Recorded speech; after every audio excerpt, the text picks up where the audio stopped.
Chapter 1 of Book 8 of Les Misérables, Volume 2, by Victor Hugo. Les Misérables, Volume 2, by Victor Hugo. Translated by Isabel Florence Hapgood. Book 8. Cemeteries take that which is committed to them. Chapter 1, which treats of the manner of entering a convent. It was into this house that Jean Valjean had, as Fauchelevent expressed it, fallen from the sky. He had scaled the wall of the garden which formed the angle of the Rue Polonceau. That hymn of the angels which he had heard in the middle of the night was the nuns chanting matins. That hall of which he had caught a glimpse in the gloom was the chapel. That phantom which he had seen stretched on the ground was the sister who was making reparation. That bell, the sound of which had so strangely surprised him, was the gardener's bell attached to the knee of Father Fauchelevent. Cosette once put to bed, Jean Valjean and Fauchelevent had, as we have already seen, supped on a glass of wine and a bit of cheese, before a good crackling fire. Then, the only bed in the hut being occupied by Cosette, each threw himself on a truss of straw. Before he shut his eyes, Jean Valjean said, "I must remain here henceforth." This remark trotted through Fauchelevent's head all night long. To tell the truth, neither of them slept. Jean Valjean, feeling that he was discovered, and that Javert was on his scent, understood that he and Cosette were lost if they returned to Paris. Then the new storm which had just burst upon him had stranded him in this cloister. Jean Valjean had henceforth but one thought, to remain there. Now, for an unfortunate man in his position, this convent was both the safest and the most dangerous of places. The most dangerous, because as no men might enter there, if he were discovered it was a flagrant offence, and Jean Valjean would find but one step intervening between the convent and the prison. The safest, because if he could manage to get himself accepted there and remain there, who would ever seek him in such a place? To dwell in an impossible place was safety. On his side, Fauchelevent was cudgelling his brains. He began by declaring to himself that he understood nothing of the matter. How had Monsieur Madeleine got there, when the walls were what they were? Cloister walls are not to be stepped over. How did he get there with a child? One cannot scale a perpendicular wall with a child in one's arms. Who was that child? Where did they both come from?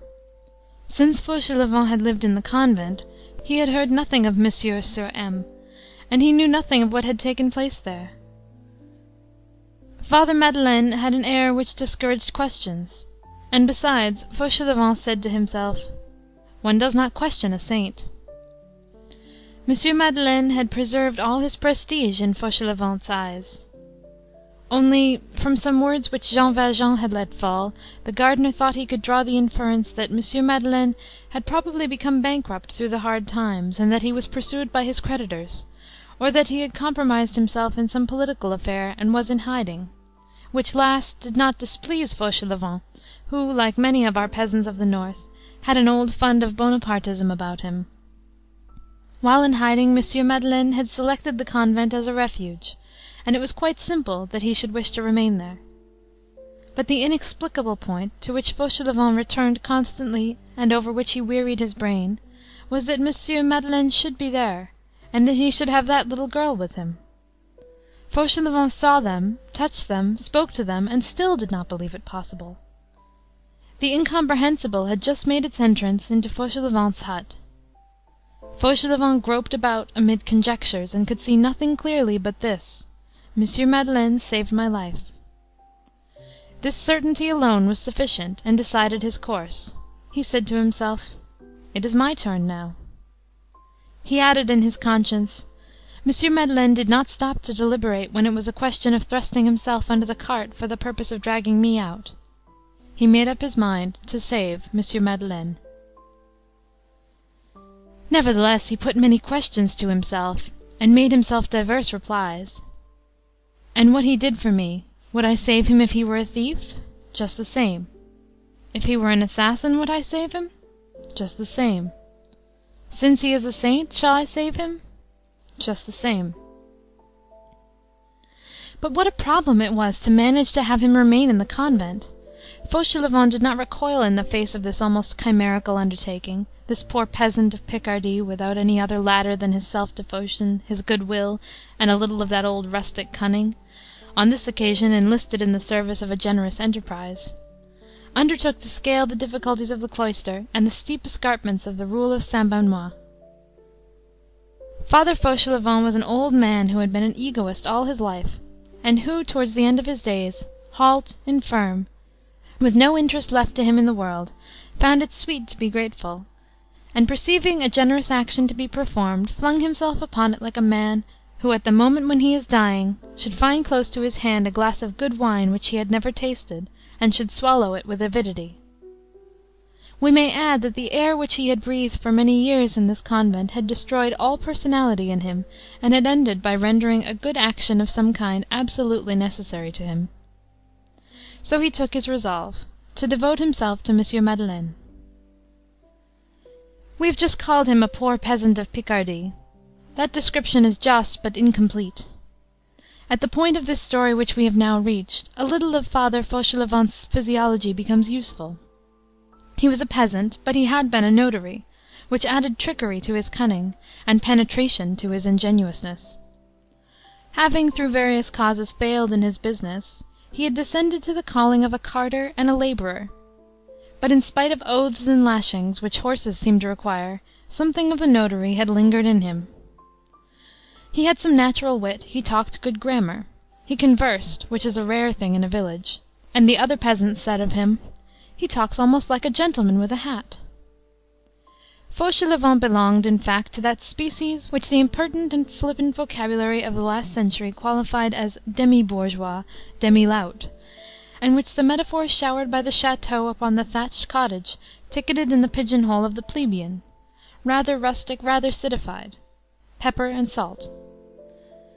Fauchelevent, though sorely tried and harshly used by fate, worn out, a sort of poor, threadbare old soul, was, nevertheless, an impulsive man, and extremely spontaneous in his actions, a precious quality which prevents one from ever being wicked. His defects and his vices, for he had some, were all superficial. In short, his physiognomy was of the kind which succeeds with an observer. His aged face had none of those disagreeable wrinkles at the top of the forehead which signify malice or stupidity. At daybreak Father Fauchelevent opened his eyes, after having done an enormous deal of thinking, and beheld Monsieur Madeleine seated on his truss of straw, and watching Cosette's slumbers. Fauchelevent sat up and said, "Now that you are here, how are you going to contrive to enter?" This remark summed up the situation, and aroused Jean Valjean from his reverie. The two men took counsel together. "In the first place," said Fauchelevent, "you will begin by not setting foot outside of this chamber, either you or the child. One step in the garden, and we are done for." "That is true." "Monsieur Madeleine," resumed Fauchelevent, "you have arrived at a very auspicious moment, I mean to say, a very inauspicious moment. One of the ladies is very ill. This will prevent them from looking much in our direction. It seems that she is dying. The prayers of the 40 hours are being said. The whole community is in confusion. That occupies them. The one who is on the point of departure is a saint. In fact, we are all saints here. All the difference between them and me is that they say 'our cell,' and that I say 'my cabin.' The prayers for the dying are to be said, and then the prayers for the dead. We shall be at peace here for to-day, but I will not answer for to-morrow." "Still," observed Jean Valjean, "this cottage is in the niche of the wall. It is hidden by a sort of ruin. There are trees. It is not visible from the convent. And I add that the nuns never come near it." "Well?" said Jean Valjean. The interrogation mark which accentuated this "well" signified, "It seems to me that one may remain concealed here?" It was to this interrogation point that Fauchelevent responded, "There are the little girls." "What little girls?" asked Jean Valjean. Just as Fauchelevent opened his mouth to explain the words which he had uttered, a bell emitted one stroke. "The nun is dead," said he. "There is the knell." And he made a sign to Jean Valjean to listen. The bell struck a second time. It is the knell, Monsieur Madeleine. The bell will continue to strike once a minute for 24 hours, until the body is taken from the church. You see they play. At recreation hours it suffices to have a ball roll aside, to send them all hither, in spite of prohibitions, to hunt and rummage for it all about here. Those cherubs are devils." "Who?" asked Jean Valjean. "The little girls. You would be very quickly discovered. They would shriek, 'Oh, a man!' There is no danger to-day. There will be no recreation hour. The day will be entirely devoted to prayers. You hear the bell. As I told you, a stroke each minute. It is the death knell." "I understand, Father Fauchelevent. They are pupils." And Jean Valjean thought to himself, "Here is Cosette's education already provided." Fauchelevent exclaimed, "Pardine, there are little girls indeed, and they would bawl around you, and they would rush off. To be a man here is to have the plague. You see how they fasten a bell to my paw, as though I were a wild beast." Jean Valjean fell into more and more profound thought. "This convent would be our salvation," he murmured. Then he raised his voice. "Yes, the difficulty is to remain here." "No," said Fauchelevent, "the difficulty is to get out." Jean Valjean felt the blood rush back to his heart. "To get out?" "Yes, Monsieur Madeleine. In order to return here, it is first necessary to get out." And after waiting until another stroke of the knell had sounded, Fauchelevent went on:— "You must not be found here in this fashion. Whence come you? For me you fall from heaven, because I know you, but the nuns require one to enter by the door." All at once they heard a rather complicated pealing from another bell. "Ah," said Fauchelevent, "they are ringing up the vocal mothers. They are going to the chapter. They always hold a chapter when any one dies. She died at daybreak. People generally do die at daybreak. But cannot you get out by the way in which you entered? Come, I do not ask for the sake of questioning you, but how did you get in?" Jean Valjean turned pale. The very thought of descending again into that terrible street made him shudder. You make your way out of a forest filled with tigers, and once out of it, imagine a friendly council that shall advise you to return thither. Jean Valjean pictured to himself the whole police force still engaged in swarming in that quarter, agents on the watch, sentinels everywhere, frightful fists extended toward his collar, Javert at the corner of the intersection of the streets, perhaps. "Impossible," said he. "Father Fauchelevent, say that I fell from the sky." "But I believe it, I believe it," retorted Fauchelevent. "You have no need to tell me that. The good God must have taken you in his hand for the purpose of getting a good look at you close to, and then dropped you. Only he meant to place you in a man's convent. He made a mistake.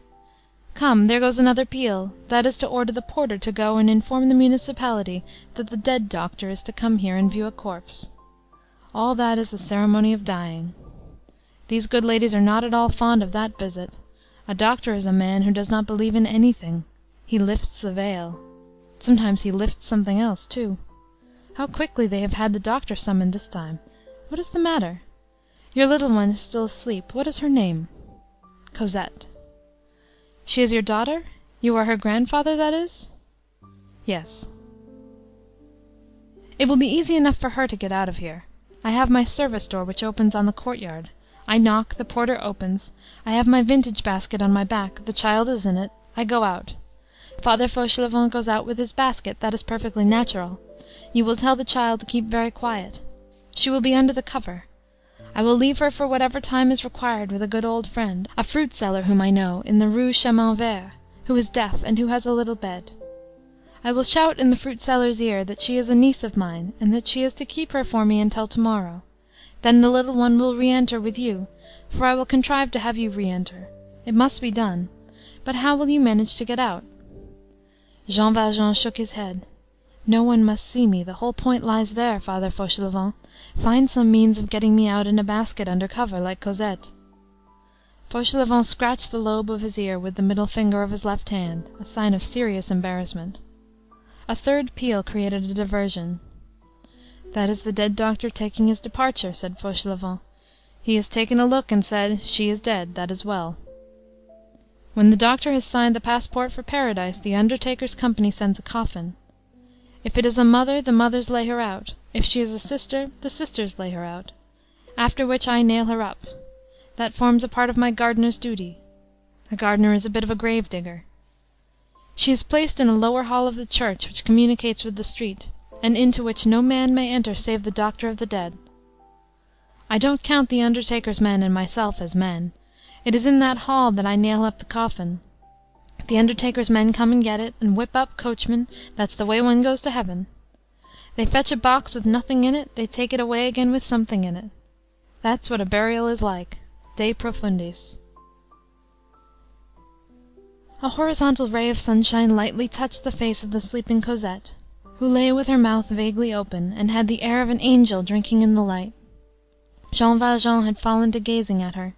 He was no longer listening to Fauchelevent. That one is not listened to is no reason for preserving silence. The good old gardener went on tranquilly with his babble. The grave is dug in the Vaugirard cemetery. They declare that they are going to suppress that Vaugirard cemetery. It is an ancient cemetery which is outside the regulations, which has no uniform, and which is going to retire. It is a shame, for it's convenient. I have a friend there, Father Mestienne, the grave-digger. The nuns here possess one privilege. It is to be taken to that cemetery at nightfall. There is a special permission from the prefecture on their behalf. But how many events have happened since yesterday! Mother Crucifixion is dead, and Father Madeleine is buried, said Jean Valjean, smiling sadly. Fauchelevent caught the word.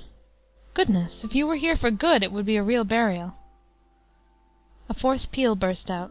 Fauchelevent hastily detached the belled knee-cap from its nail, and buckled it on his knee again. This time it is for me. The mother prioress wants me. Good. Now I am pricking myself on the tongue of my buckle. Monsieur Madeleine, don't stir from here, and wait for me. Something new has come up. If you are hungry, there is wine, bread, and cheese. And he hastened out of the hut, crying, Coming! Coming!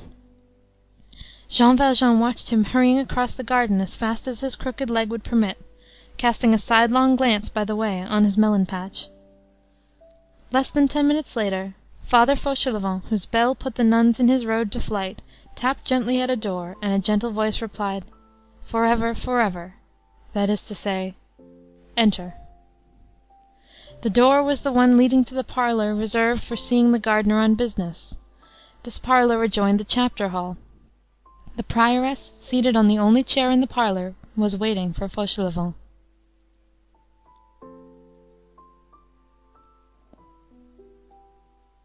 End of Book 8, Chapter 1. Chapter 2 of Book 8 of Les Misérables, Volume 2 by Victor Hugo. Les Misérables, Volume 2 by Victor Hugo, translated by Isabel Florence Hapgood. Book 8. Cemeteries take that which is committed them. Chapter 2. Fauchelevent in the presence of a difficulty.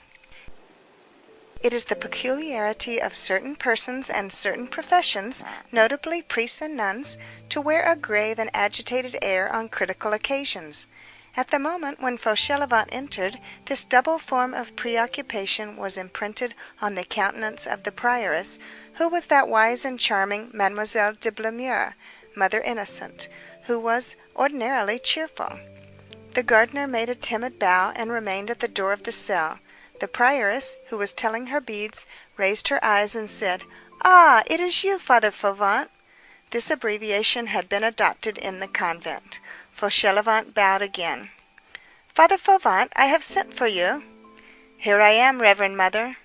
"I have something to say to you." "And so have I," said Fauchelevent, with a boldness which caused him inward terror.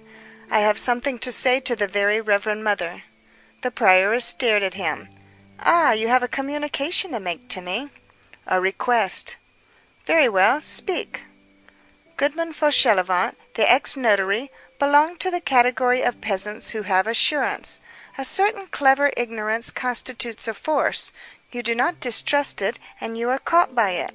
Fauchelevent had been a success during the something more than 2 years which he had passed in the convent.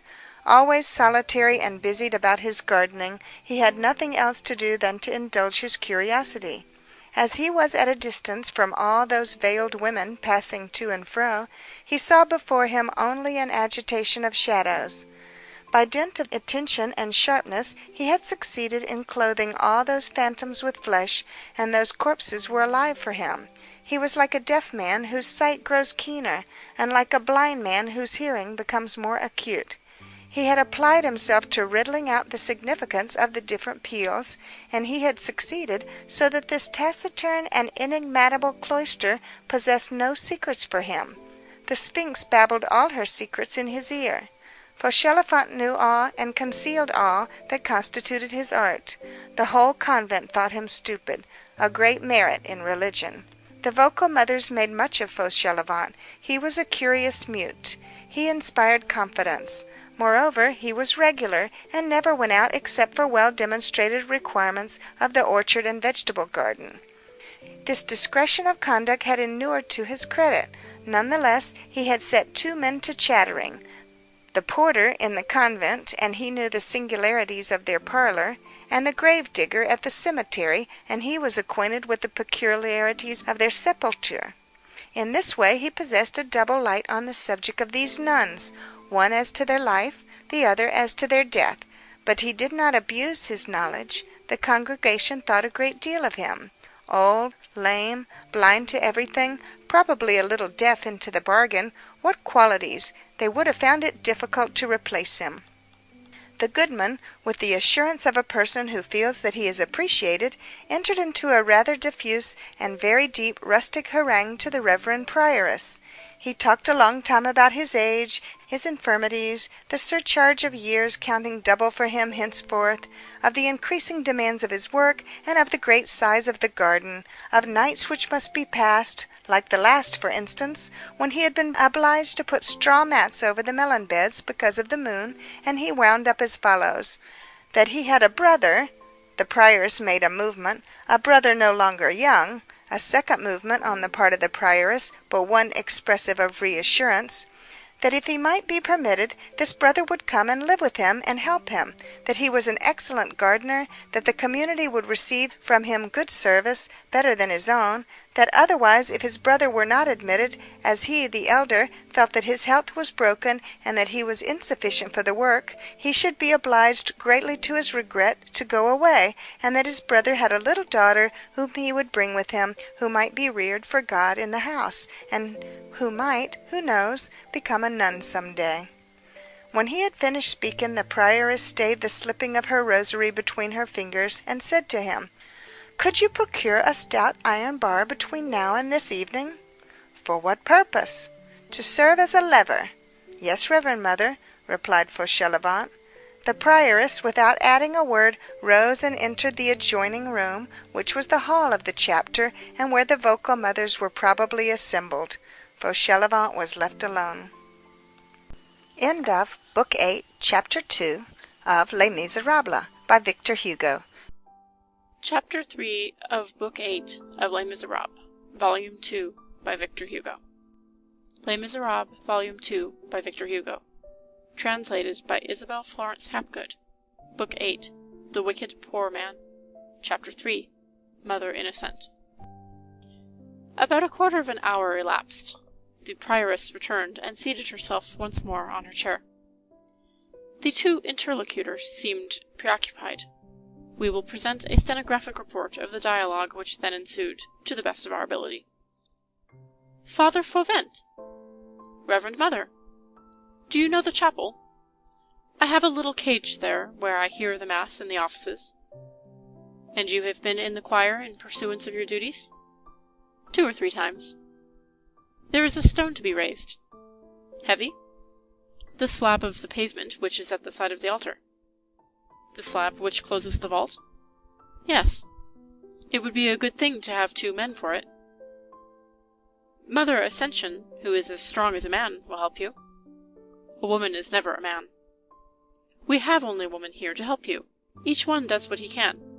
Because Dom Mabillon gives 417 epistles of St. Bernard, while Merlonus Hortius only gives 367, I do not despise Merlonus Hortius. Neither do I. Merit consists in working according to one's strength. A cloister is not a dockyard. And a woman is not a man, but my brother is the strong one, though. And can you get a lever? That is the only sort of key that fits that sort of door. There is a ring in the stone. I will put the lever through it. And the stone is so arranged that it swings on a pivot. That is good, Reverend Mother. I will open the vault. and the 4 mother precentors will help you. And when the vault is open, it must be closed again. Will that be all? No. Give me your orders, very reverend mother. Fauvent, we have confidence in you. I am here to do anything you wish, and to hold your peace about everything. Yes, reverend mother. When the vault is open, I will close it again. But before that— What, reverend mother? Something must be lowered into it. A silence ensued. The prioress, after a pout of the underlip which resembled hesitation, broke it. Father Fauvent! Reverend mother! You know that a mother died this morning? No. Did you not hear the bell? Nothing can be heard at the bottom of the garden. Really? I can hardly distinguish my own signal. She died at daybreak. And then the wind is not blowing in my direction this morning. It was Mother Crucifixion, a blessed woman. The prioress paused, moved her lips, as though in mental prayer, and resumed. 3 years ago, Madame de Bethune, a Jansenist, turned Orthodox, merely from having seen Mother Crucifixion at prayer. Ah, yes, now I hear the knell, reverend mother. The mothers have taken her to the dead room, which opens on the church. I know. No other man than you can, or must enter that chamber. See to that. A fine sight it would be, to see a man enter the dead room. More often. Hey? More often. What do you say? I say more often. More often than what? Reverend mother, I did not say more often than what. I said more often. I don't understand you. Why do you say more often? In order to speak like you, reverend mother. But I did not say more often. At that moment 9 o'clock struck. At 9 o'clock in the morning, and at all hours, praised and adored be the most holy sacrament of the altar, said the prioress. Amen, said Fauchelevent. The clock struck opportunely. It cut more often short. It is probable that had it not been for this, the prioress and Fauchelevent would never have unravelled that skein. Fauchelevent mopped his forehead. The prioress indulged in another little inward murmur, probably sacred, then raised her voice. In her lifetime, Mother Crucifixion made converts. After her death, she will perform miracles. She will, replied Father Fauchelevent, falling into step and striving not to flinch again. Father Fauvent, the community has been blessed in Mother Crucifixion. No doubt it is not granted to everyone to die, like Cardinal de Bérulle, while saying the Holy Mass, and to breathe forth their souls to God, while pronouncing these words, Hanc igitur oblationem. But without attaining such happiness, Mother Crucifixion's death was very precious. She retained her consciousness to the very last moment. She spoke to us, then she spoke to the angels. She gave us her last commands. If you had a little more faith, and if you could have been in her cell, she would have cured your leg merely by touching it. She smiled. We felt that she was regaining her life in God. There was something of paradise in that death. Fauchelevent thought that it was an orison which she was finishing. Amen, said he. Father Fauvent, what the dead wish must be done. The prioress took off several beads of her chaplet. Fauchelevent held his peace. She went on. I have consulted upon this point many ecclesiastics labouring in our Lord, who occupy themselves in the exercises of the clerical life, and who bear wonderful fruit. Reverend Mother, you can hear the knell much better here than in the garden. Besides, she is more than a dead woman, she's a saint. Like yourself, Reverend Mother. She slept in her coffin for 20 years, by express permission of our Holy Father, Pius VII. The one who crowned the Emperor Bonaparte. For a clever man like Fauchelevent, this allusion was an awkward one. Fortunately, the prioress, completely absorbed in her own thoughts, did not hear it. She continued. Father Fauvent, Reverend Mother, Saint Diderus, Archbishop of Cappadocia, desired that this single word might be inscribed on his tomb, Acarus, which signifies a worm of the earth. This was done. Is this true? Yes, Reverend Mother. The blessed Mezzocane, abbot of Aquila, wished to be buried beneath the gallows. This was done. That is true. Saint Terentius, Bishop of Port, where the mouth of the Tiber empties into the sea, requested that on his tomb might be engraved the sign which was placed on the graves of parricides, in the hope that passers-by would spit on his tomb. This was done. The dead must be obeyed. So be it. The body of Bernard Gaidanis, born in France near Rochebille, was, as he had ordered, and in spite of the King of Castile, borne to the church of the Dominicans in Limoges. Although Bernard Gaidanis was Bishop of Tai in Spain, can the contrary be confirmed? For that matter, no, Reverend Mother. The fact is attested by Planteville de la Fosse. Several beads of the chaplet were told off, still in silence. The prioress resumed. Father Fauvent, Mother Crucifixion will be interred in the coffin in which she has slept for the last 20 years. That is just. It is a continuation of her slumber. So I shall have to nail up that coffin? Yes. And we are to reject the undertaker's coffin. Precisely. I am at the orders of the very reverend community.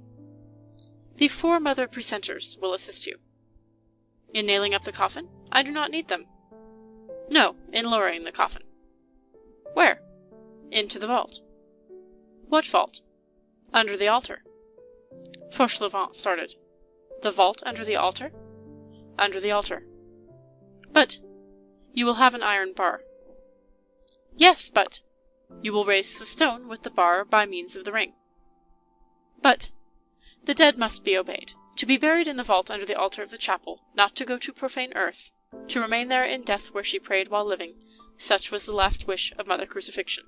She asked it of us, that is to say, commanded us. But it is forbidden.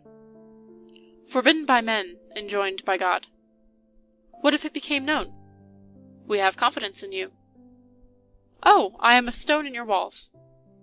The chapter assembled, the vocal mothers, whom I have just consulted again, and who are now deliberating, have decided that Mother Crucifixion shall be buried, according to her wish, in her own coffin, under our altar. Think, Father Fauvent, if she were to work miracles here, what a glory of God for the community, and miracles issue from tombs. But, Reverend Mother, if the agent of the Sanitary Commission, Saint Benoit too, in the matter of sepulture, resisted Constantine Pogonatus. But the commissary of police? Chauneau de Mer, one of the 7 German kings who entered among the Gauls under the empire of Constantius, expressly recognized the right of nuns to be buried in religion, that is to say, beneath the altar. But the inspector from the prefecture? The world is nothing in the presence of the cross. Martin, the 11th general of the Carthusians, gave to his order this device: Stat cru dum volvatur orbis. Amen, said Fauchelevent, who imperturbably extricated himself in this manner from the dilemma whenever he heard Latin. Any audience suffices for a person who has held his peace too long. On the day when the rhetorician Gymnastoras left his prison, bearing in his body many dilemmas and numerous syllogisms which had struck in, he halted in front of the first tree which he came to, harangued it, and made very great efforts to convince it. The prioress, who was usually subjected to the barrier of silence, and whose reservoir was over full, rose and exclaimed with the loquacity of a dam which has broken away. I have on my right Benoit, and on my left Bernard. Who was Bernard? The first abbot of Clairvaux. Fontaine, in Burgundy, is a country that is blessed because it gave him birth. His father was named Tesselin, and his mother Elise. He began at Citeaux to end in Clairvaux. He was ordained abbot by the Bishop of Chalons-sur-Saône, Guillaume de Champeaux. He had 700 novices, and founded 160 monasteries. He overthrew Abélard at the Council of Sens in 1140, and Pierre de Bray and Henry his disciple, and another sort of erring spirits, who were called the Apostolics. He confounded Arnauld de Brescia, darted lightning at the monk Raoul, the murderer of the Jews, dominated the Council of Rheims in 1148, caused the condemnation of Gilbert de Perea, Bishop of Poitiers, caused the condemnation of Ian de la Toile, arranged the disputes of princes, enlightened King Louis the Young, advised Pope Eugene III, regulated the temple, preached the crusade, performed 250 miracles during his lifetime, and as many as 39 in one day. Who was Benoit? He was the patriarch of Mont Cassin, He was the second founder of the Sainte Claustral. He was the Basil of the West. His order has produced 40 popes, 200 cardinals, 50 patriarchs, 1,600 archbishops, 4,600 bishops, 4 emperors, 12 empresses, 46 kings, 41 queens, 3,600 canonized saints, and has been in existence for 1,400 years. On one side Saint Bernard, on the other the agent of the sanitary department. On one side Saint Benoit, on the other the inspector of public ways. The state, the road commissioners, the public undertaker, regulations, the administration, what do we know of all that? There is not a chance passer-by who would not be indignant to see how we are treated. We have not even the right to give our dust to Jesus Christ. Your sanitary department is a revolutionary invention, God subordinated to the commissary of police. Such is the age. Silence, Fauvent! Fauchelevent was but ill at ease under this shower-bath. The prioress continued. No one doubts the right of the monastery to sepulture. Only fanatics and those in error deny it. We live in times of terrible confusion. We do not know that which it is necessary to know, and we know that which we should ignore. We are ignorant and impious. In this age there exist people who do not distinguish between the very great Saint Bernard and the Saint Bernard dominated of the poor Catholics, a certain good ecclesiastic who lived in the 13th century. Others are so blasphemous as to compare the scaffold of Louis XVI to the cross of Jesus Christ. Louis XVI was merely a king. Let us beware of God. There is no longer just nor unjust. The name of Voltaire is known, but not the name of Caesar de Bus. Nevertheless, Caesar de Bus is a man of blessed memory, and Voltaire one of unblessed memory. The last archbishop, the Cardinal de Périgord, did not even know that Charles de Gondren succeeded to Berulle, and Francois Bourgeois to Gondren, and Jean-François Senault to Bourgeois, and Father Saint-Marthe to Jean-François Senault. The name of Father Coton is known, not because he was one of the 3 who urged the foundation of the oratory, but because he furnished Henry XIV, the Huguenot king, with the material for an oath. That which pleases people of the world in Saint Francois de Sales is that he cheated at play. And then religion is attacked. Why? Because there have been bad priests, because Sagittaire, Bishop of Gap, was the brother of Salone, Bishop of Embrun, and because both of them followed Mamal. What has that to do with the question? Does that prevent Martin de Tours from being a saint, and giving half of his cloak to a beggar? They persecute the saints. They shut their eyes to the truth. Darkness is the rule. The most ferocious beasts are beasts which are blind. No one thinks of hell as a reality. Oh, how wicked people are! By order of the king signifies today. By order of the revolution. One no longer knows what is due to the living or to the dead. A holy death is prohibited. Burial is a civil matter. This is horrible. Saint Leo II wrote 2 special letters, one to Pierre Notaire, the other to the king of the Visigoths, for the purpose of combating and rejecting, in questions touching the dead, the authority of the exarch and the supremacy of the emperor. Gauthier, Bishop of Chalon, held his own in this matter against Otho, Duke of Burgundy. The ancient magistracy agreed with him. In former times we had voices in the chapter, even on matters of the day. The abbot of Citeaux, the general of the order, was counsellor by right of birth to the Parliament of Burgundy. We do what we please with our dead. Is not the body of Saint Benoit himself in France, in the abbey of Fleury, called Saint Benoit-sur-Loire, although he died in Italy at Montcassin, on Saturday, the 21st of the month of March of the year 543?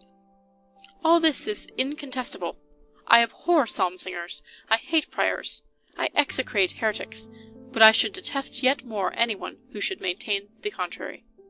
One has only to read Arnold Wyon, Gabriel Bucelin, Trithimus, Moralix, and Dom Luce d'Achery. The prioress took breath, then turned to Fauchelevent. Is it settled, Father Fauvent? It is settled, Reverend Mother. We may depend on you? I will obey. That is well. I am entirely devoted to the convent. That is understood. You will close the coffin. The sisters will carry it to the chapel. The office for the dead will then be said. Then we shall return to the cloister. Between 11 o'clock and midnight you will come with your iron bar. All will be done in the most profound secrecy. There will be in the chapel only the 4 mother precentors, Mother Ascension and yourself. And the sister at the post? She will not turn round. But she will hear. She will not listen. Besides, what the cloister knows the world learns not. A pause ensued. The prioress went on. You will remove your bell. It is not necessary that the sister at the post should perceive your presence. Reverend Mother? What, Father Fauvent? Has the doctor for the dead paid his visit? He will pay it at 4 o'clock today. The peal which orders the doctor for the dead to be summoned has already been rung. But you do not understand any of the peals. I pay no attention to any but my own. That is well, Father Fauvent. Reverend Mother, a lever at least 6 feet long will be required. Where will you obtain it? Where gratings are not lacking, iron bars are not lacking. I have my heap of old iron at the bottom of the garden. About 3/4 of an hour before midnight. Do not forget. Reverend Mother? What? If you were ever to have any other jobs of this sort, my brother is the strong man for you. A perfect Turk. You will do it as speedily as possible. I cannot work very fast. I am infirm. That is why I require an assistant. I limp. To limp is no sin, and perhaps it is a blessing. The Emperor Henry II, who combated Antipope Gregory and re-established Benoit VIII, has 2 surnames, the Saint and the Lame. 2 surtouts are a good thing, murmured Fauchelevent, who really was a little hard of hearing. Now that I think of it, Father Fauvent, let us give a whole hour to it. That is not too much. Be near the principal altar with your iron bar at 11 o'clock. The office begins at midnight. Everything must have been completed a good 1/4 of an hour before that. I will do anything to prove my zeal towards the community. These are my orders. I am to nail up the coffin. At 11 o'clock exactly I am to be in the chapel. The mother precentors will be there. Mother Ascension will be there. 2 men would be better. However, never mind. I shall have my lever. We will open the vault, we will lower the coffin, and we will close the vault again. After which there will be no trace of anything. The government will have no suspicion. Thus all has been arranged, Reverend Mother. No. What else remains? The empty coffin remains. This produced a pause. Fauchelevent meditated. The prioress meditated. What is to be done with that coffin, Father Fauvent? It will be given to the earth. Empty? Another silence. Fauchelevent made, with his left hand, that sort of a gesture which dismisses the troublesome subject. Reverend Mother, I am the one who is to nail up the coffin in the basement of the church, and no one can enter there but myself, and I will cover the coffin with the pall. Yes, but the bearers, when they place it in the hearse and lower it into the grave, will be sure to feel that there is nothing in it. Ah, exclaimed Fauchelevent. The prioress began to make the sign of the cross, and looked fixedly at the gardener. The veal stuck fast in his throat. He made haste to improvise an expedient to make her forget the oath. I will put earth in the coffin, Reverend Mother. That will produce the effect of a corpse. You are right. Earth, that is the same thing as man. You will manage the empty coffin? I will make that my special business. The prioress's face, up to that moment troubled and clouded, grew serene once more. She made the sign of a superior dismissing an inferior to him. Fauchelevent went towards the door.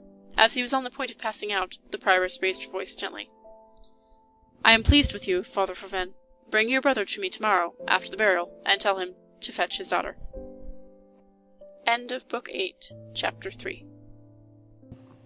Chapter 4 of Book 8 of Les Misérables, Volume 2 by Victor Hugo. Les Misérables, Volume 2 by Victor Hugo. Translated by Isabel Florence Hapgood. Book 8. Cemeteries take that which is committed them. Chapter 4, in which Jean Valjean has quite the air of having read Austin Castillejo. The strides of a lame man are like the ogling glances of a one-eyed man. They do not reach their goal very promptly. Moreover, Fauchelevent was in a dilemma. He took nearly a 1/4 of an hour to return to his cottage in the garden. Cosette had waked up. Jean Valjean had placed her near the fire. At the moment when Fauchelevent entered, Jean Valjean was pointing out to her the vintner's basket on the wall, and saying to her, "Listen attentively to me, my little Cosette.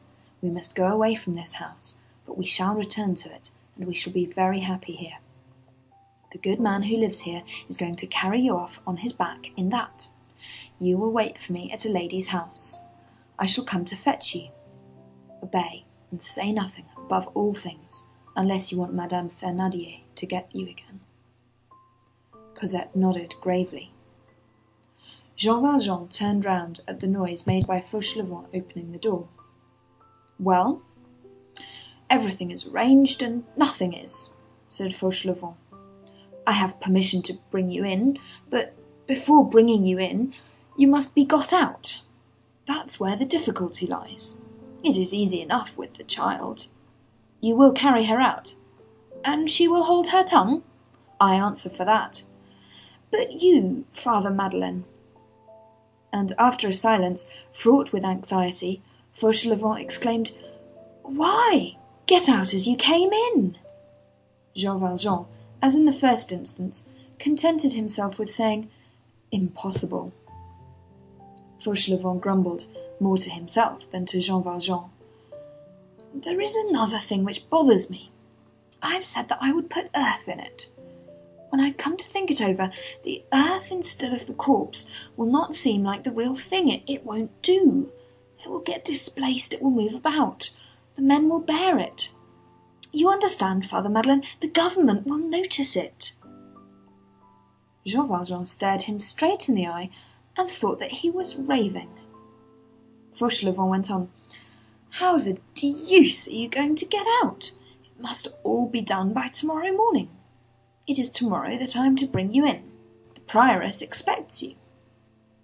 Then he explained to Jean Valjean that this was his recompense for a service which he, Fauchelevent, was to render to the community, that it fell among his duties to take part in their burials, that he nailed up the coffins and helped the grave digger at the cemetery, that the nun who had died that morning had requested to be buried in the coffin which had served her for a bed, and interred in the vault under the altar of the chapel, that the police regulations forbade this, but that she was one of those dead to whom nothing is refused, that the prioress and the vocal mothers intended to fulfil the wish of the deceased, that it was so much the worse for the government, that he, Fauchelevent, was to nail up the coffin in the cell, raise the stone in the chapel, and lower the corpse into the vault, and that, by way of thanks, the prioress was to admit his brother to the house as a gardener, and his niece as a pupil, that his brother was Monsieur Madeleine, and that his niece was Cosette,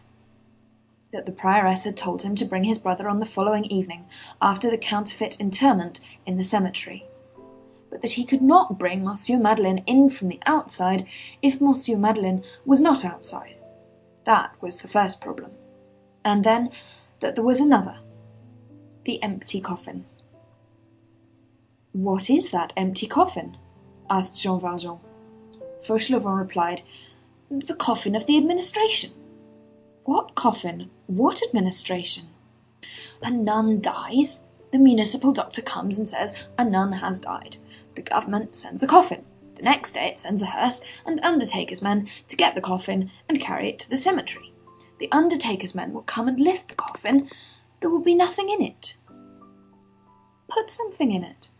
"A corpse? I have none." "No." "What then?" "A living person." "What person?" "Me," said Jean Valjean. Fauchelevent, who was seated, sprang up as though a bomb had burst under his chair. "You?" "Why not?" Jean Valjean gave way to one of those rare smiles which lighted up his face like a flash from heaven in the winter. "You know, Fauchelevent, what you have said. Mother Crucifixion is dead. And I add, and Father Madeleine is buried." "Ah, you can laugh. You are not speaking seriously." "Very seriously. I must get out of this place." "Certainly. I have told you to find a basket, and a cover for me also." "Well, the basket will be of pine, and the cover a black cloth." "In the first place it will be a white cloth. Nuns are buried in white." "Let it be a white cloth, then." "You are not like other men, Father Madeleine."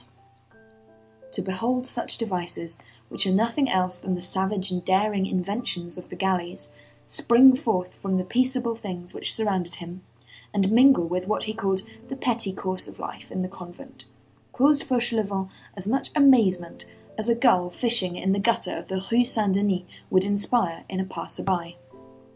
Jean Valjean went on. The problem is to get out of here without being seen. This offers the means. Give me some information in the first place. How is it managed? Where is this coffin? The empty one? Yes. Downstairs, in what is called the dead room. It stands on 2 trestles under the pall. How long is the coffin? 6 feet. What is this dead room? It is a chamber on the ground floor, which has a grated window opening on the garden, which is closed on the outside by a shutter, and 2 doors. One leads into the convent, the other into the church. What church? The church in the street, the church which anyone can enter. Have you the keys to those 2 doors? No, I have the key to the door which communicates with the convent. The porter has the key to the door which communicates with the church. When does the porter open that door? Only to allow the undertaker's men to enter when they come to get the coffin. When the coffin has been taken out, the door is closed again. Who nails up the coffin? I do. Who spreads the pall over it? I do. Are you alone? Not another man, except the police doctor, can enter the dead room. That is even written on the wall. Could you hide me in that room tonight, when everyone is asleep? No, but I could hide you in a small dark nook which opens on the dead room, where I keep my tools to use for burials, and of which I have the key. At what time will the hearse come for the coffin tomorrow? About 3 o'clock in the afternoon. The burial will take place at the Vaugirard cemetery a little before nightfall. It is not very near. I will remain concealed in your tool closet all night and all the morning. And how about food? I shall be hungry. I will bring you something. You can come and nail me up in the coffin at 2 o'clock. Fauchelevent recoiled and cracked his finger joints. But that is impossible. Bah! Impossible to take a hammer and drive some nails in a plank? What seemed unprecedented to Fauchelevent was, we repeat, a simple matter to Jean Valjean. Jean Valjean had been in worse straits than this. Any man who has been a prisoner understands how to contract himself to fit the diameter of the escape. The prisoner is subject to flight, as the sick man is subject to a crisis, which saves or kills him. An escape is a cure. What does not a man undergo for the sake of a cure? To have himself nailed up in a case and carried off like a bale of goods, to live for a long time in a box, to find air where there is none, to economize his breath for hours, to know how to stifle without dying. This was one of Jean Valjean's gloomy talents. Moreover, a coffin containing a living being, that convict's expedient, is also an imperial expedient. If we are to credit the monk Austin Castillejo, this was the means employed by Charles V, desirous of seeing the plomb for the last time after his abdication. He had her brought into and carried out of the monastery of Saint-Just in this manner. Fauchelevent, who had recovered himself a little, exclaimed, "But how will you manage to breathe?" "I will breathe. In that box? The mere thought of it suffocates me." "You surely must have a gimlet. You will make a few holes here and there, around my mouth, and you will nail the top plank on loosely." "Good. And what if you should happen to cough or to sneeze?" "A man who is making his escape does not cough or sneeze." And Jean Valjean added, "Father Fauchelevent, we must come to a decision. I must either be caught here or accept this escape through the hearse." Everyone has noticed the taste which cats have for pausing and lounging between the 2 leaves of a half-shut door. Who is there who has not said to a cat, "Do come in"? There are men who, when an incident stands half open before them, have the same tendency to halt in indecision between 2 resolutions, at the risk of getting crushed through the abrupt closing of the adventure by fate. The over-prudent, cats as they are, and because they are cats, sometimes incur more danger than the audacious. Fauchelevent was of this hesitating nature, but Jean Valjean's coolness prevailed over him, in spite of himself. He grumbled, "Well, since there is no other means—" Jean Valjean resumed, "The only thing which troubles me is what will take place at the cemetery." "Oh, that is the very point that is not troublesome," exclaimed Fauchelevent. "If you are sure of coming out of the coffin all right, I am sure of getting you out of the grave. The grave digger is a drunkard and a friend of mine. He is Father Mestienne, an old fellow of the old school. The grave digger puts the corpses in the grave, and I put the grave digger in my pocket. I will tell you what will take place. They will arrive a little before dusk, 3/4 of an hour before the gates of the cemetery are closed. The hearse will drive directly up to the grave. I shall follow. That is my business. I shall have a hammer, a chisel, and some pincers in my pocket. The hearse halts. The undertaker's men knot a rope around your coffin and lower you down. The priest says the prayers, makes the sign of the cross, sprinkles the holy water, and takes his departure. I am left alone with Father Mestienne. He is my friend, I tell you. One of two things will happen. He will either be sober, or he will not be sober. If he is not drunk, I shall say to him, 'Come and drink about while the bon coin,' the good quince, is open. I carry him off, I get him drunk. It does not take long to make Father Mestienne drunk. He always has the beginning of it about him. I lay him under the table, I take his card, so that I can get into the cemetery again, and I return without him. Then you have no longer anyone but me to deal with. If he is drunk, I shall say to him, 'Be off, I will do your work for you.' Off he goes, and I drag you out of the hole." Jean Valjean held out his hand, and Fauchelevent precipitated himself upon it with the touching effusion of a peasant. "That is settled, Father Fauchelevent. All will go well." "Provided nothing goes wrong," thought Fauchelevent. "In that case, it would be terrible." End of Book 8, Chapter 4. Chapter 5 of Book 8 of Les Misérables, Volume 2, by Victor Hugo. Les Misérables, Volume 2, by Victor Hugo. Translated by Isabel Florence Hapgood. Book 8. Cemeteries take that which is committed them. Chapter 5. It is not necessary to be drunk in order to be immortal.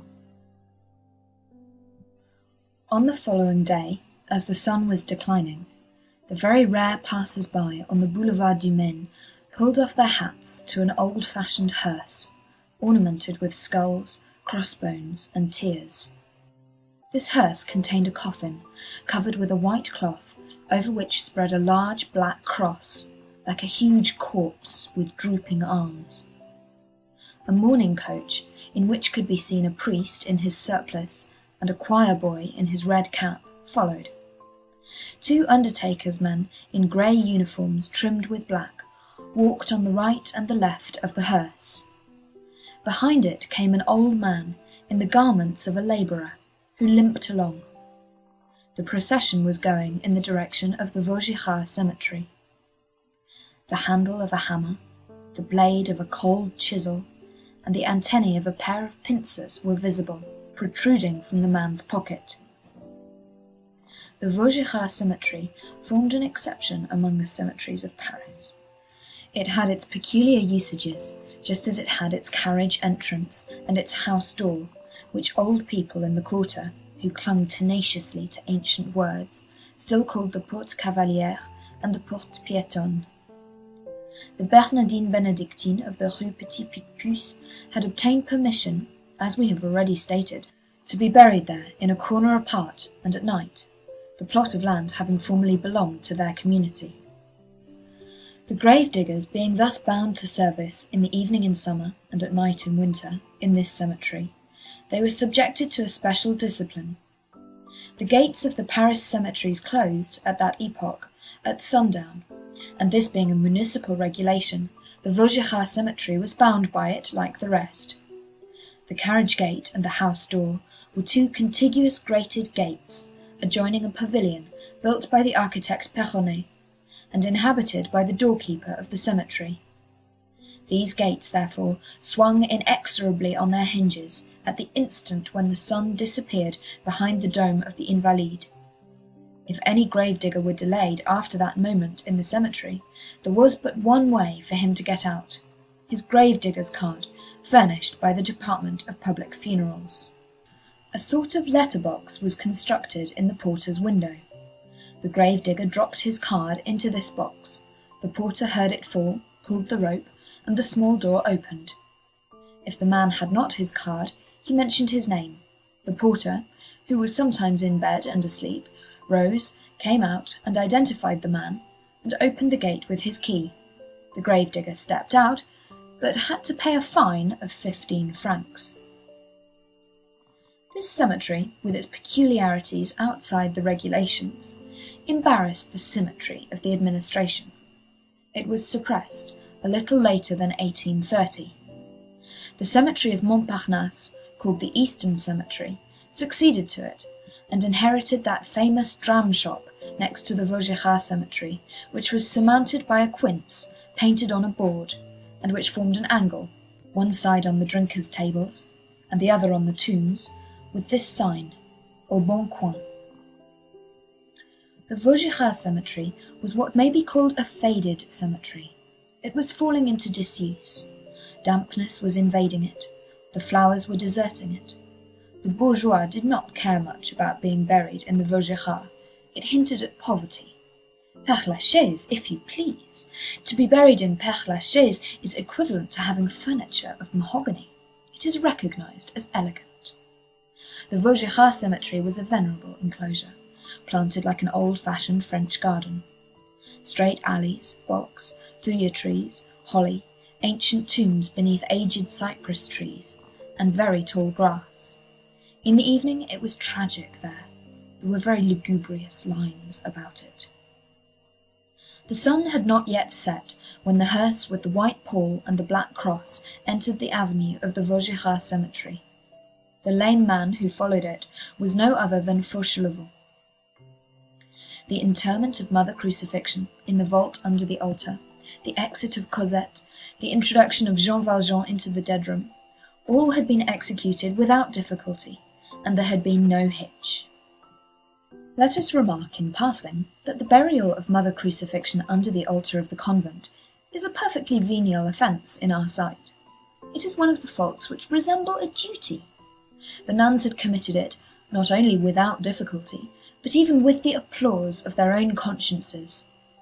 In the cloister, what is called the government is only an intermeddling with authority, an interference which is always questionable. In the first place, the rule. As for the code, we shall see. Make as many laws as you please, men, but keep them for yourselves. The tribute to Caesar is never anything but the remnants of the tribute to God. A prince is nothing in the presence of a principle. Fauchelevent limped along behind the hearse in a very contented frame of mind. His twin plots, the one with the nuns, the one for the convent, the other against it, the other with Monsieur Madeleine, had succeeded, to all appearance. Jean Valjean's composure was one of those powerful tranquillities which are contagious. Fauchelevent no longer felt doubtful as to his success. What remained to be done was a mere nothing. Within the last 2 years he had made good Father Mestienne a chubby-cheeked person, drunk at least 10 times. He played with Father Mestienne. He did what he liked with him. He made him dance according to his whim. Mestienne's head adjusted itself to the cap of Fauchelevent's will. Fauchelevent's confidence was perfect. At the moment when the convoy entered the avenue leading to the cemetery, Fauchelevent glanced cheerfully at the hearse, and said half aloud, as he rubbed his big hands, "Here's a fine farce." All at once the hearse halted. It had reached the gate. The permission for interment must be exhibited.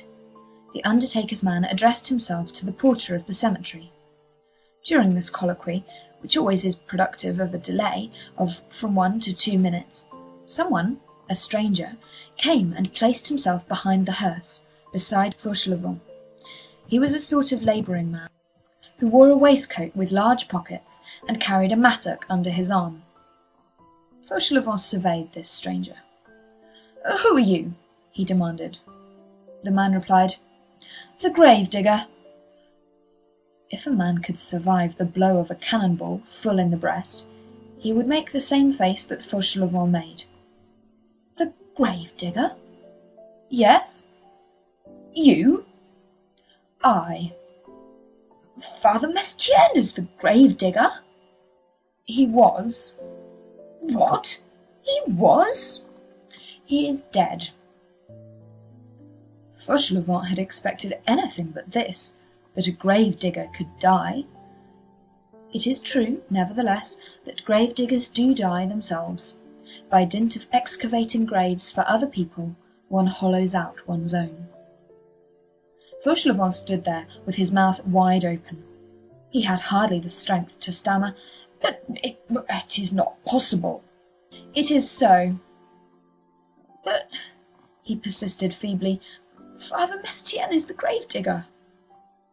"After Napoleon, Louis XVIII. After Mestienne, Gribier. Peasant, my name is Gribier." Fauchelevent, who was deadly pale, stared at this Gribier. He was a tall, thin, livid, utterly funereal man. He had the air of an unsuccessful doctor who had turned grave-digger. Fauchelevent burst out laughing. "Ah," said he, "what queer things do happen! Father Mestienne is dead, but long live little Father Lenoir. Do you know who little Father Lenoir is? He is a jug of red wine. It is a jug of Suresnes Morbigoux, of real Paris Suresnes. Ah, so old Mestienne is dead. I am sorry for it. He was a jolly fellow. But you are a jolly fellow too. Are you not, comrade? We'll go and have a drink together presently." The man replied, "I have been a student. I passed my 4th examination. I never drink." The hearse had set out again, and was rolling up the grand alley of the cemetery. Fauchelevent had slackened his pace. He limped more out of anxiety than from infirmity. The grave-digger walked on in front of him. Fauchelevent passed the unexpected Gribier once more in review. He was one of those men who, though very young, have the air of age, and who, though slender, are extremely strong. "Comrade!" cried Fauchelevent. The man turned round. "I am the convent grave-digger." "My colleague," said the man. Fauchelevent, who was illiterate but very sharp, understood that he had to deal with a formidable species of man, with a fine talker. He muttered, "So, Father Mestienne is dead." The man replied, "Completely. The good God consulted his notebook, which shows when the time is up. It was Father Mestienne's turn. Father Mestienne died." Fauchelevent repeated mechanically, "The good God, the good God," said the man authoritatively. "According to the philosophers, the eternal Father. According to the Jacobins, the supreme being." Shall we not make each other's acquaintance?" stammered Fauchelevent. "It is made. You are a peasant, I am a Parisian." "People do not know each other until they have drunk together. He who empties his glass empties his heart. You must come and have a drink with me. Such a thing cannot be refused." "Business first."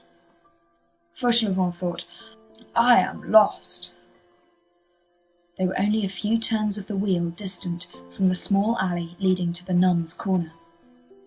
The grave-digger resumed, "Peasant, I have 7 small children who must be fed.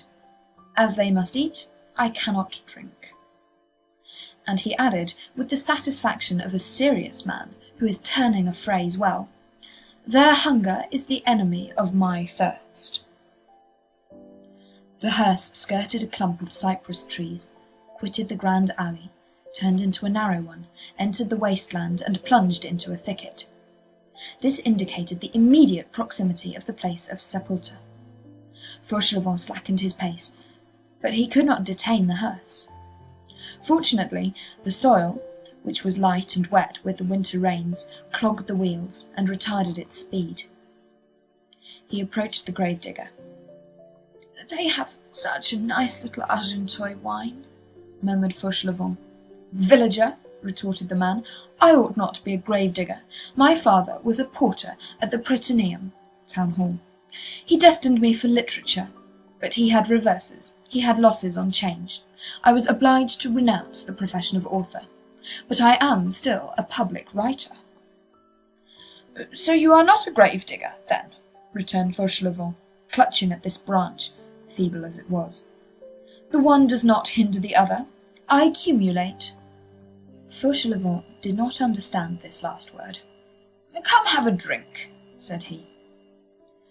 Here a remark becomes necessary. Fauchelevent, whatever his anguish, offered a drink, but he did not explain himself on one point: who was to pay? Generally, Fauchelevent offered, and Father Mestienne paid. An offer of a drink was the evident result of the novel situation created by the new gravedigger, and it was necessary to make this offer. But the old gardener left the proverbial quarter of an hour named after Rabelais in the dark, and that not unintentionally. As for himself, Fauchelevent did not wish to pay, troubled as he was. The gravedigger went on with a superior smile. "One must eat. I have accepted Father Mestienne's reversion. One gets to be a philosopher when one has nearly completed his classes. To the labour of the hand I join the labour of the arm. I have my scrivener's stall in the market of the Rue de Sèvres. You know, the umbrella market. All the cooks of the Red Cross apply to me. I scribble their declarations of love to the raw soldiers. In the morning I write love letters. In the evening I dig graves. Such is life, rustic." The hearse was still advancing.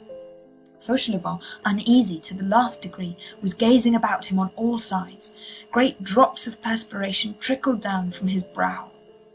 "But," continued the gravedigger, "a man cannot serve two mistresses. I must choose between the pen and the mattock. The mattock is ruining my hand." The hearse halted. The choir-boy alighted from the mourning coach, then the priest. One of the small front wheels of the hearse had run up a little on a pile of earth, beyond which an open grave was visible. "What a farce this is!" repeated Fauchelevent in consternation. End of Book 8, Chapter 5.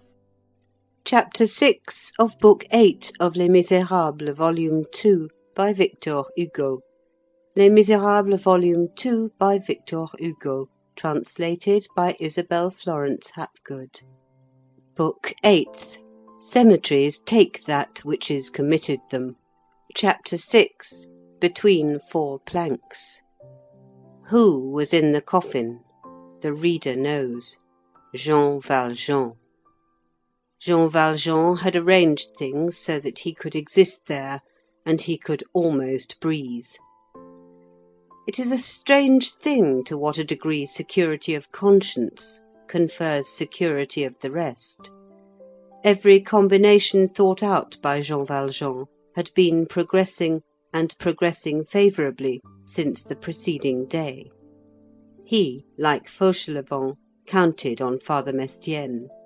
He had no doubt as to the end.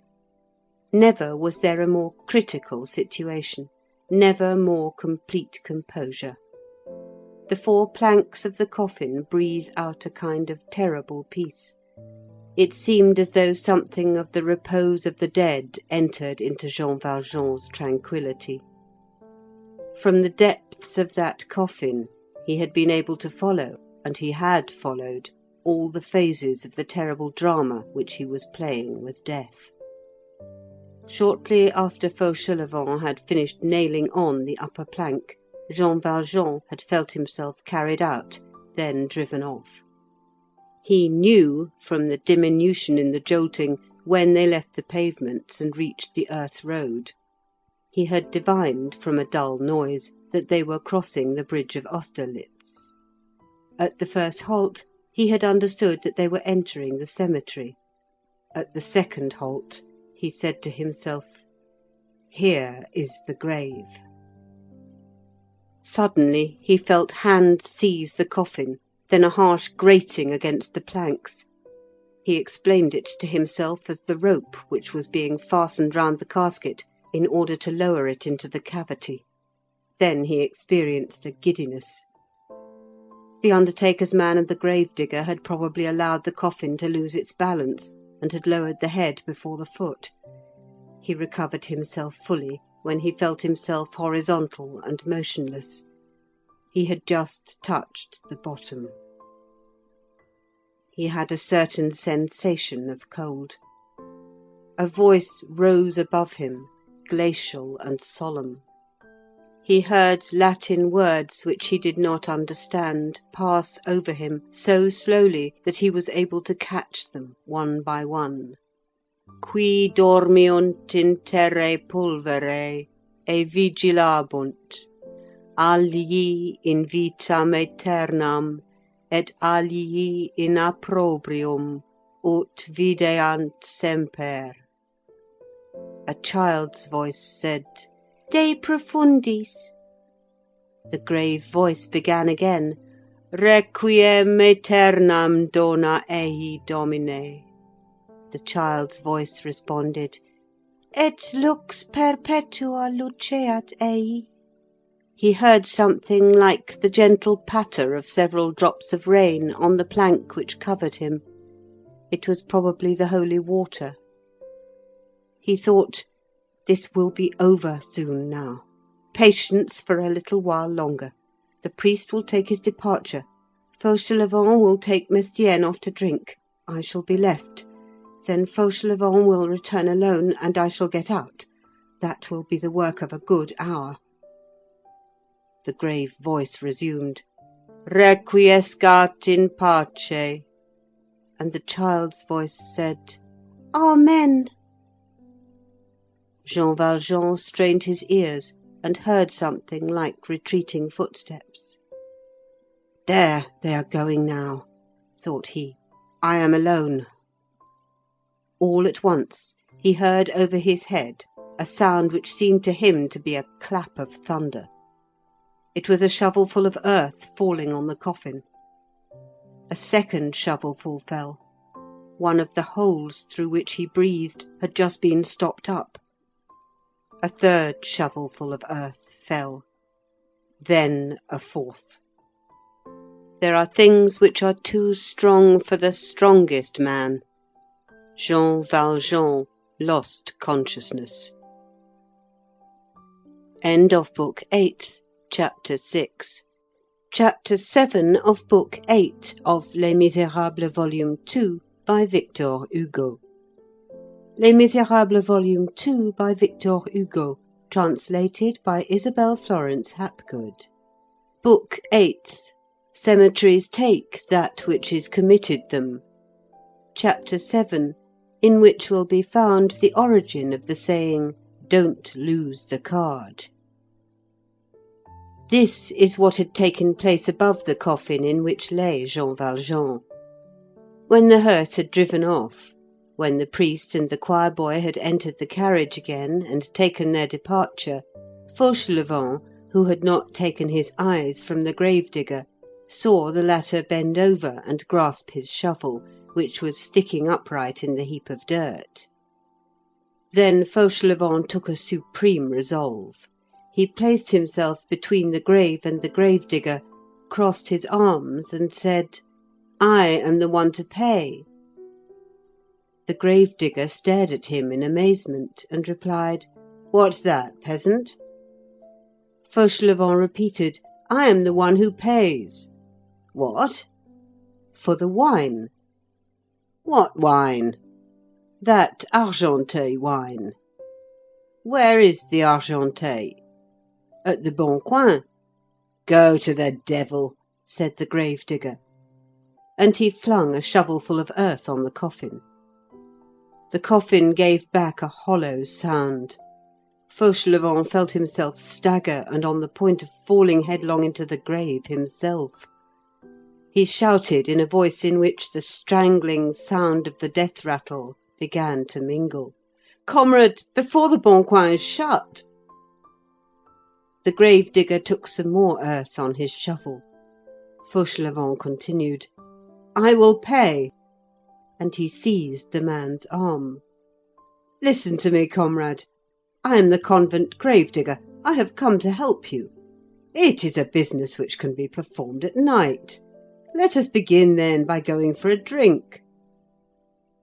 And as he spoke and clung to this desperate insistence, this melancholy reflection occurred to him. And if he drinks, will he get drunk?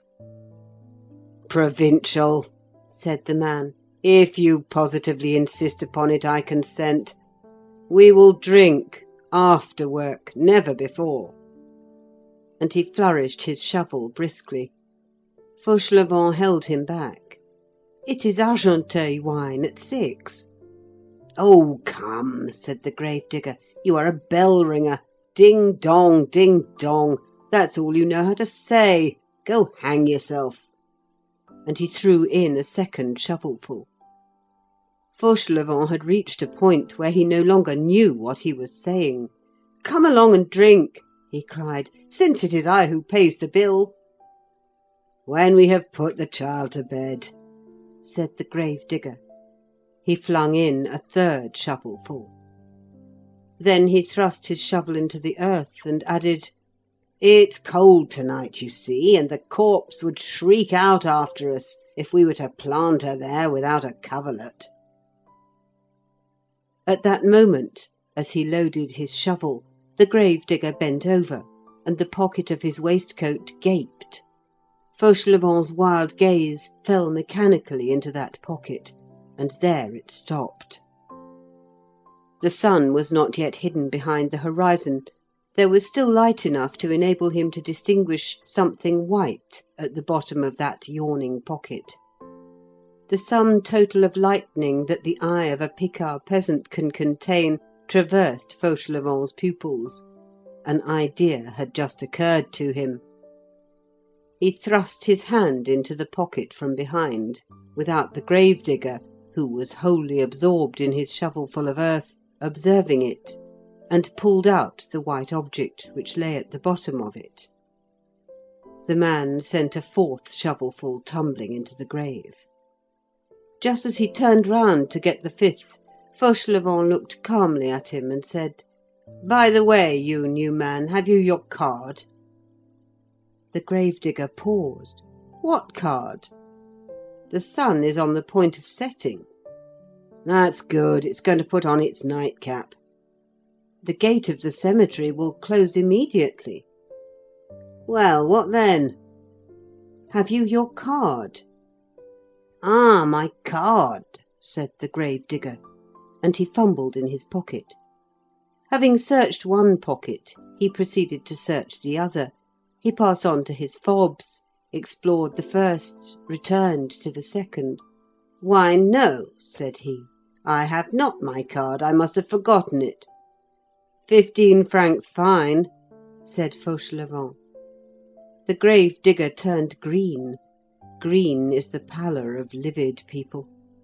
"Ah, Jésus mon Dieu, bancroche à bas la lune!" he exclaimed. 15 francs fine!" 3 pieces of 100 sous," said Fauchelevent. The grave digger dropped his shovel. Fauchelevent's turn had come. "Ah, come now, conscript," said Fauchelevent. "None of this despair. There is no question of committing suicide and benefiting the grave. 15 francs is 15 francs. And besides, you may not be able to pay it. I am an old hand, you are a new one. I know all the ropes and the devices. I will give you some friendly advice. One thing is clear, the sun is on the point of setting. It is touching the dome now. The cemetery will be closed in 5 minutes more." "That is true," replied the man.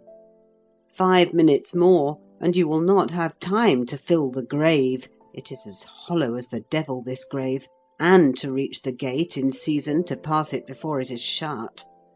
that is true. In that case, a fine of 15 francs. 15 francs! But you have time. Where do you live? A couple of steps from the barrier, a quarter of an hour from here. Number 87, Rue du Vaugirard. You have just time to get out by taking to your heels at your best speed. That is exactly so. Once outside the gate, you gallop home, you get your card, you return, the cemetery porter admits you. As you have your card, there will be nothing to pay, and you will bury your corpse. I'll watch it for you in the meantime, so that it shall not run away. I am indebted to you for my life, peasant. Decamp, said Fauchelevent. The grave digger, overwhelmed with gratitude, shook his hand and set off on a run. When the man had disappeared in the thicket, Fauchelevent listened until he heard his footsteps die away in the distance. Then he leaned over the grave and said in a low tone, "Father Madeleine." There was no reply. Fauchelevent was seized with a shudder. He tumbled rather than climbed into the grave, flung himself on the head of the coffin, and cried, "Are you there?" Silence in the coffin. Fauchelevent, hardly able to draw his breath for trembling, seized his cold chisel and his hammer, and pried up the coffin lid.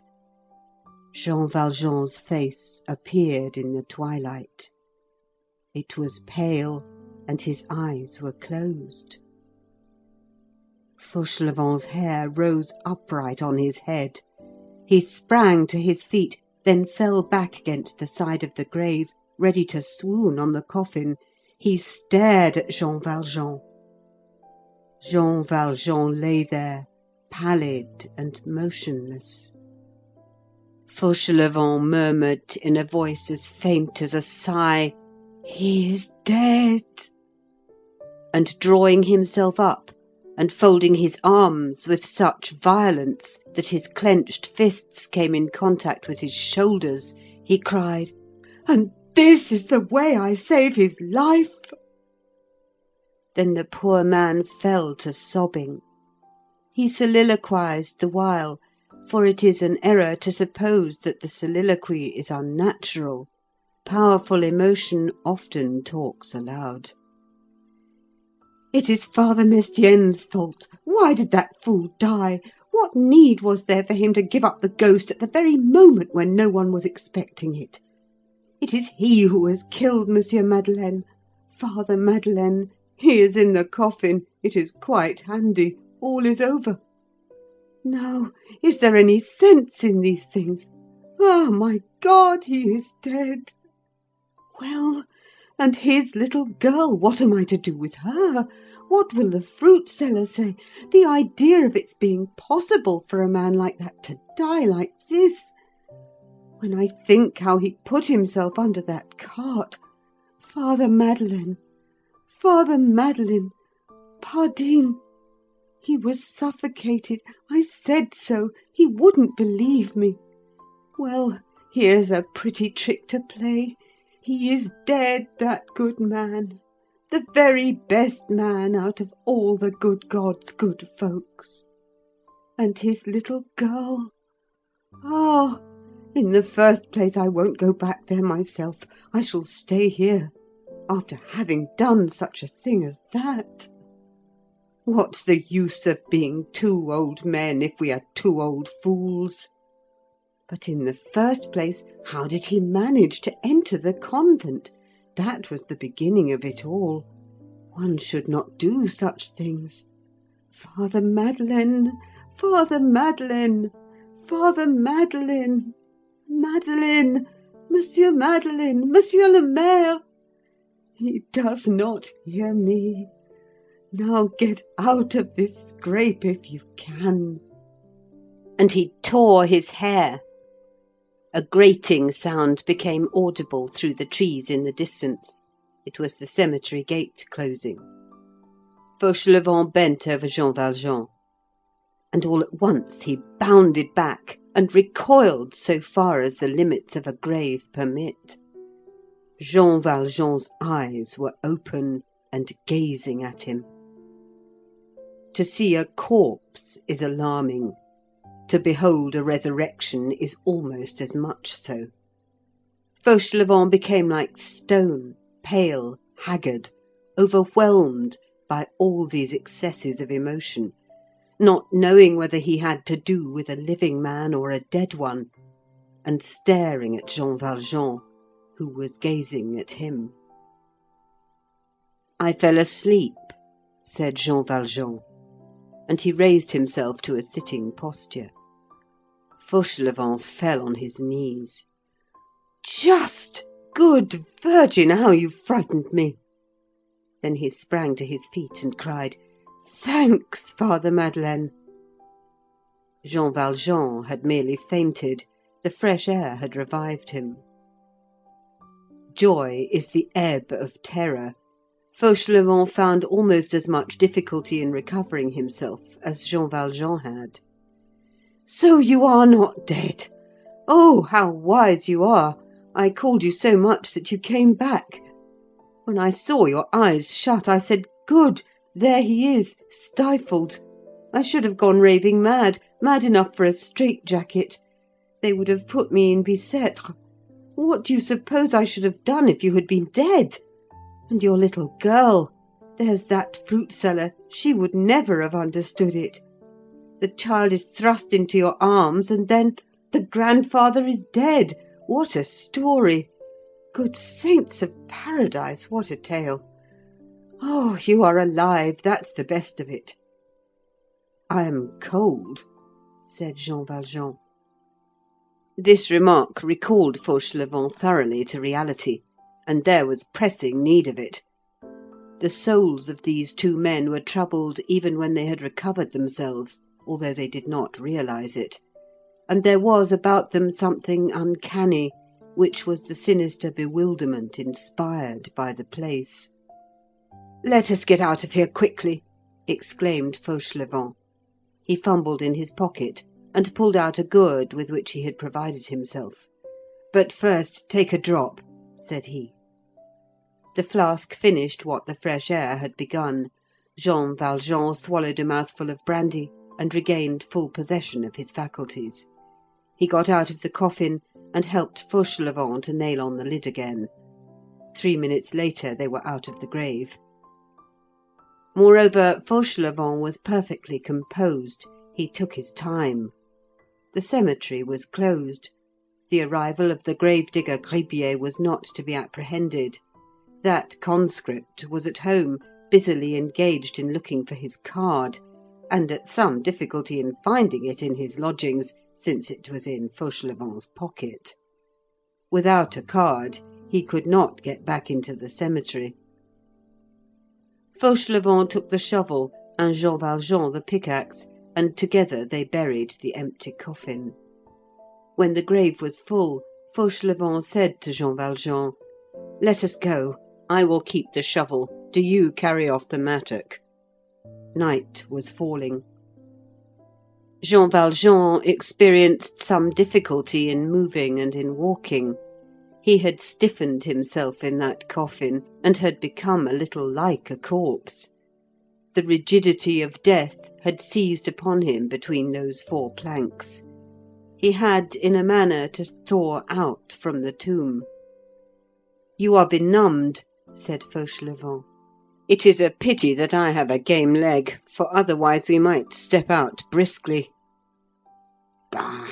replied Jean Valjean.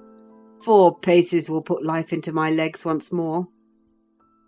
They set off by the alleys through which the hearse had passed.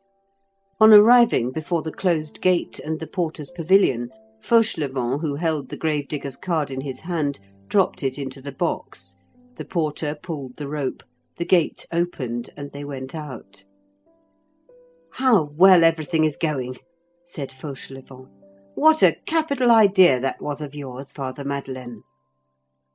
They passed the Vaugirard barrier in the simplest manner in the world. In the neighbourhood of the cemetery, a shovel and pick are equal to 2 passports. The Rue Vaugirard was deserted. "Father Madeleine," said Fauchelevent as they went along, and raising his eyes to the houses, "your eyes are better than mine. Show me number 87. "Here it is," said Jean Valjean. "There is no one in the street," said Fauchelevent. "Give me your mattock, and wait a couple of minutes for me." Fauchelevent entered number 87, ascended to the very top, guided by the instinct which always leads the poor man to the garret, and knocked in the dark at the door of an attic. A voice replied, "Come in." It was Gribier's voice. Fauchelevent opened the door. The grave-digger's dwelling was, like all such wretched habitations, an unfurnished and encumbered garret.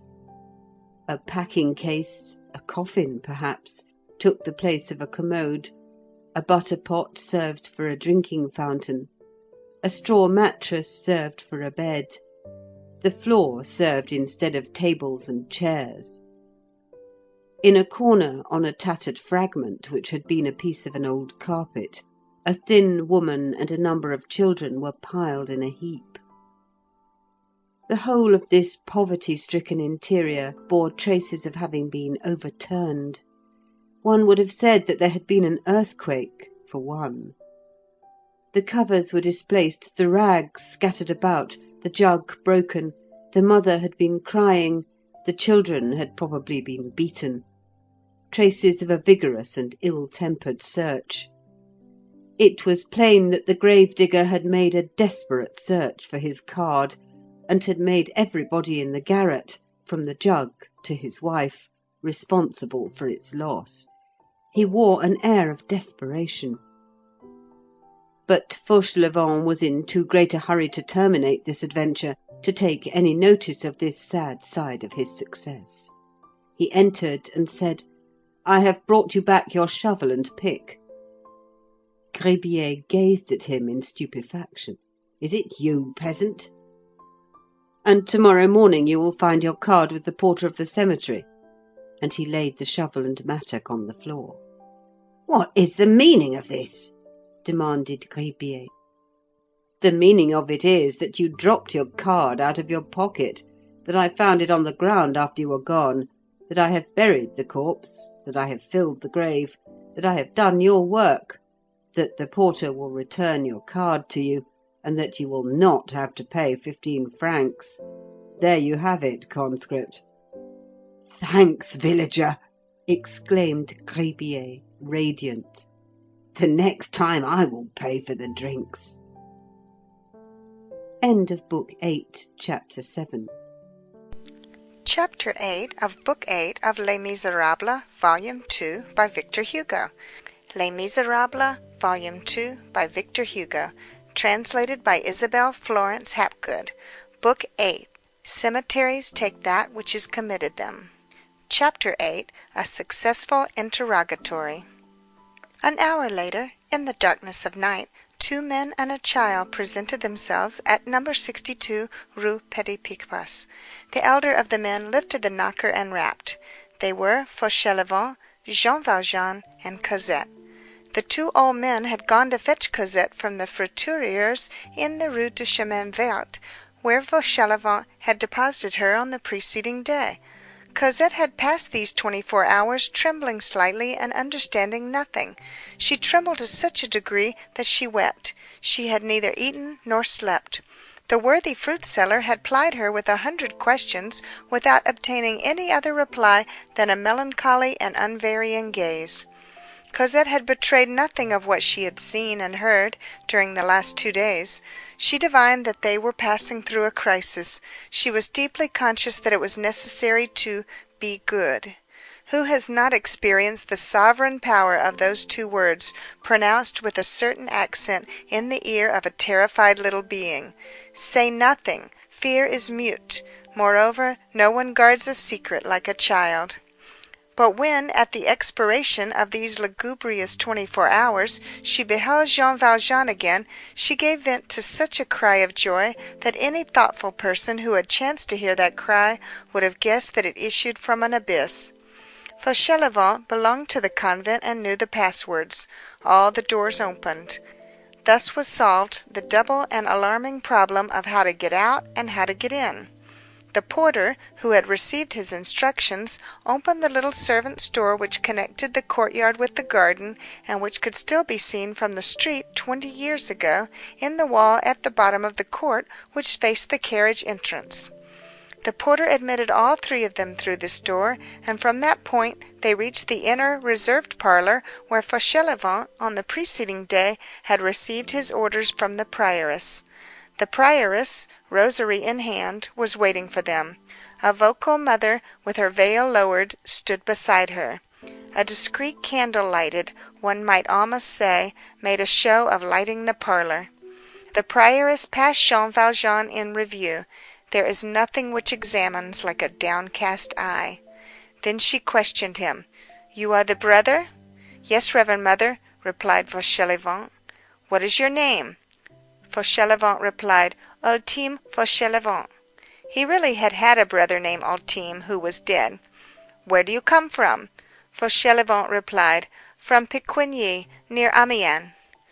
"What is your age?" Fauchelevent replied, 50. "What is your profession?" Fauchelevent replied, "Gardener." "Are you a good Christian?" Fauchelevent replied, "Everyone is in the family." "Is this your little girl?" Fauchelevent replied, "Yes, Reverend Mother." "You are her father?" Fauchelevent replied, "Her grandfather." The vocal mother said to the prioress in a low voice, "He answers well." Jean Valjean had not uttered a single word. The prioress looked attentively at Cosette, and said half aloud to the vocal mother, "She will grow up ugly." The two mothers consulted for a few moments in very low tones in the corner of the parlour. Then the prioress turned around and said, "Father Fauvent, you will get another knee-cap with a bell. 2 will be required now." And the following day, therefore, 2 bells were audible in the garden, and the nuns could not resist the temptation to raise the corner of their veils. At the extreme end of the garden, under the trees, 2 men, Fauvent and another man, were visible as they dug side by side, an enormous event. Their silence was broken to the extent of saying to each other, "He is an assistant gardener." The vocal mothers added, "He is a brother of Father Fauvent." Jean Valjean was, in fact, regularly installed. He had his belled kneecap, therefore he was official. His name was Ultime Fauchelevent. The most powerful determining cause of his admission had been the prioress's observation upon Cosette. "She will grow up ugly." The prioress, that pronounced prognosticator, immediately took a fancy to Cosette, and gave her a place in the school as a charity pupil. There is nothing that is not strictly logical about this.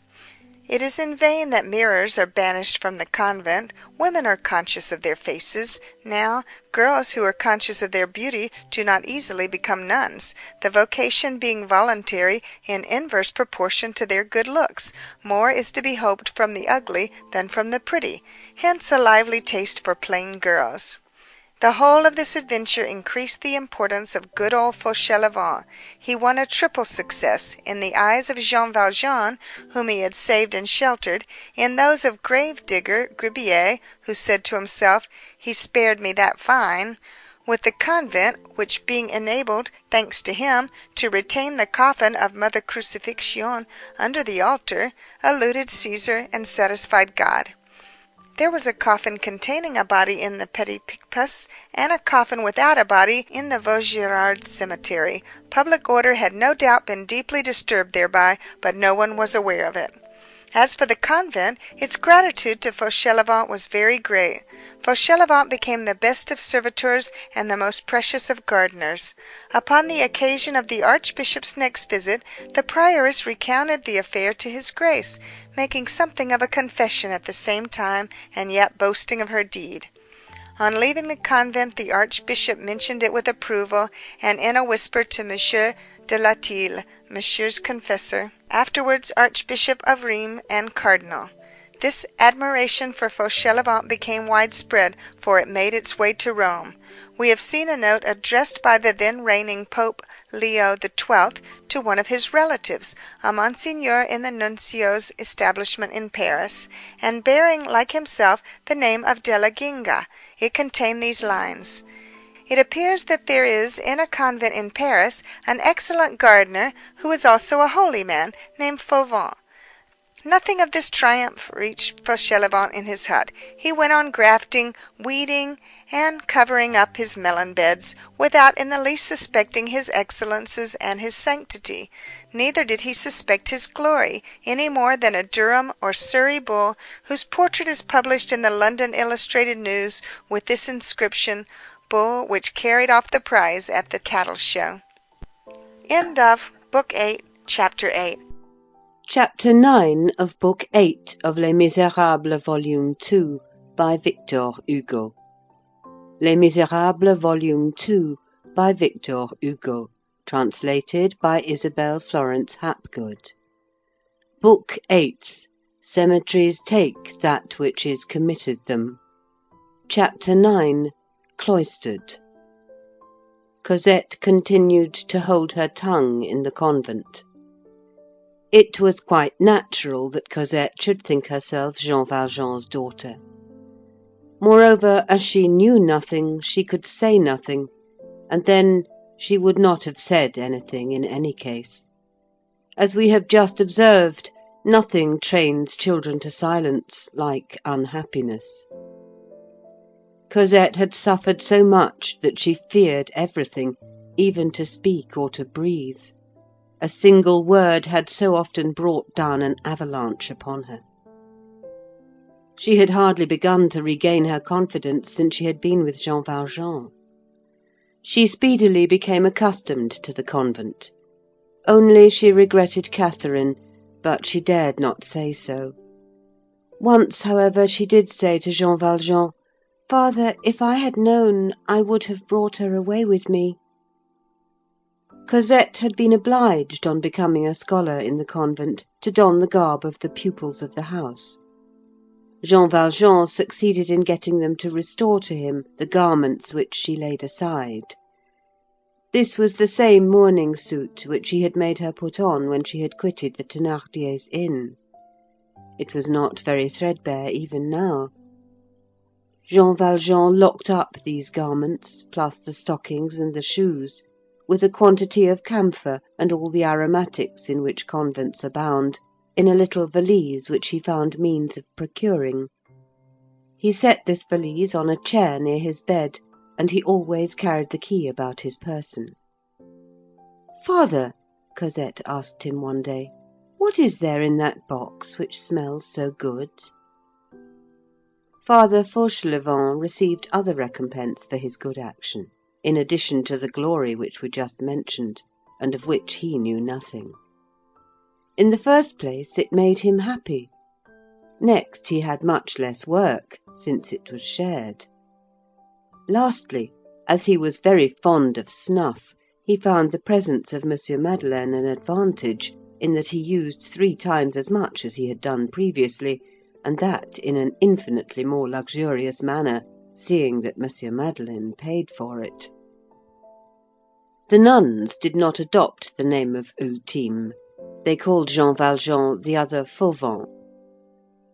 If these holy women had possessed anything of Javert's glance, they would eventually have noticed that when there was any errand to be done outside in the behalf of the garden, it was always the elder Fauchelevent, the old, the infirm, the lame man, who went, and never the other. But whether it is that eyes constantly fixed on God know not how to spy, or whether they were by preference occupied in keeping watch on each other, they paid no heed to this.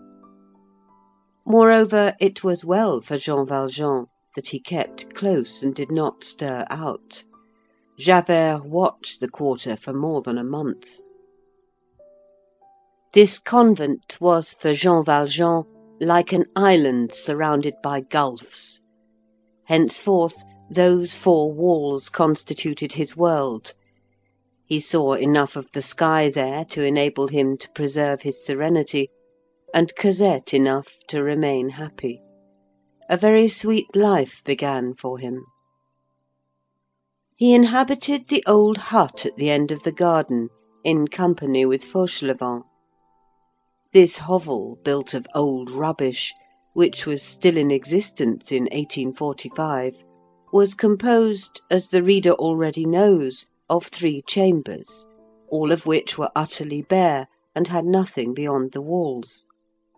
The principal one had been given up by force, for Jean Valjean had opposed it in vain, to M. Madeleine by Father Fauchelevent.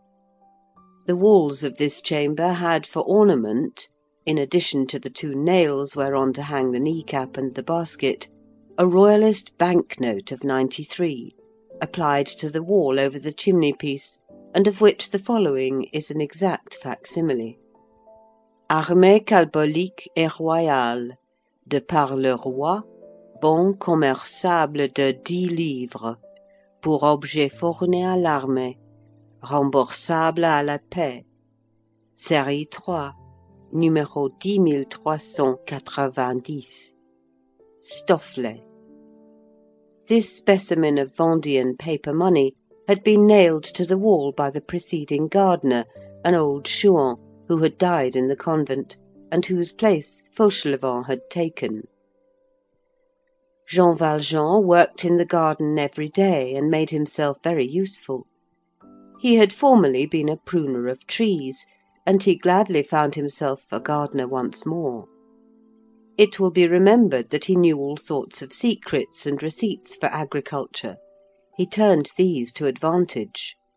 Almost all the trees in the orchard were ungrafted and wild.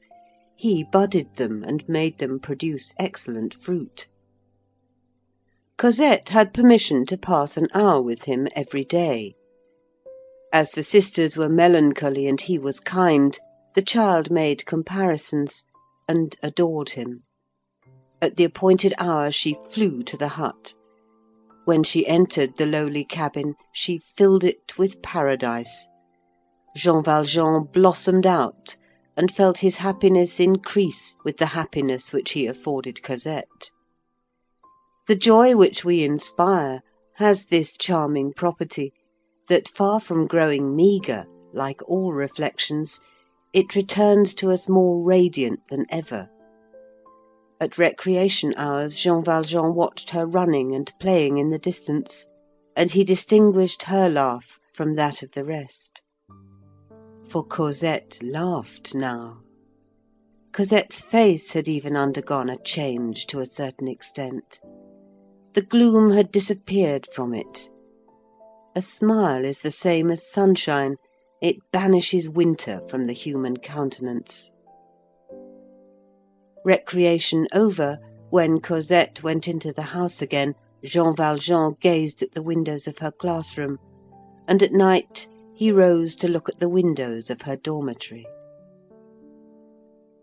God has his own ways, moreover. The convent contributed, like Cosette, to uphold and complete the bishop's work in Jean Valjean.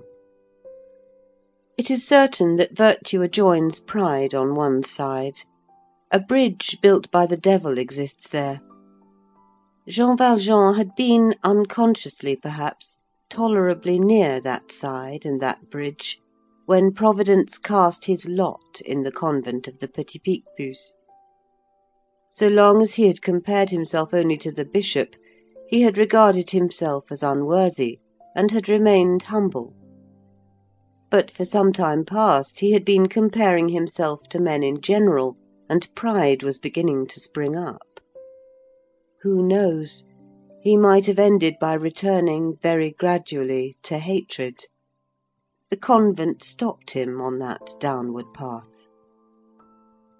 This was the second place of captivity which he had seen.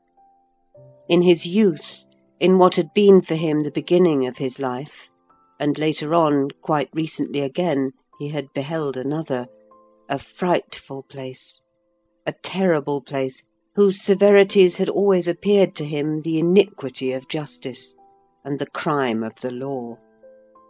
Now, after the galleys, he saw the cloister, and when he meditated how he had formed a part of the galleys, and that he now, so to speak, was a spectator of the cloister, he confronted the two in his own mind with anxiety. Sometimes he crossed his arms and leaned on his hoe, and slowly descended the endless spirals of reverie.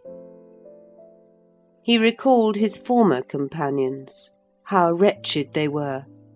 They rose at dawn and toiled until night. Hardly were they permitted to sleep. They lay on camp beds where nothing was tolerated but mattresses 2 inches thick, in rooms which were heated only in the very harshest months of the year. They were clothed in frightful red blouses. They were allowed, as a great favour, linen trousers in the hottest weather, and a woollen carter's blouse on their backs when it was very cold. They drank no wine and ate no meat, except when they went on fatigue duty. They lived nameless, designated only by numbers, and converted after a manner into ciphers themselves, with downcast eyes, with lowered voices, with shorn heads, beneath the cudgel and in disgrace. Then his mind reverted to the beings whom he had under his eyes. These beings also lived with shorn heads, with downcast eyes, with lowered voices, not in disgrace, but amid the scoffs of the world, not with their backs bruised with the cudgel, but with their shoulders lacerated with their discipline. Their names also had vanished from among men. They no longer existed except under austere appellations. They never ate meat, and they never drank wine. They often remained until evening without food. They were attired not in a red blouse, but in a black shroud of woollen, which was heavy in summer and thin in winter, without the power to add or subtract anything from it, without having even, according to the season, the resource of the linen garment or the woollen cloak. And for 6 months in the year they wore serge chemises, which gave them fever.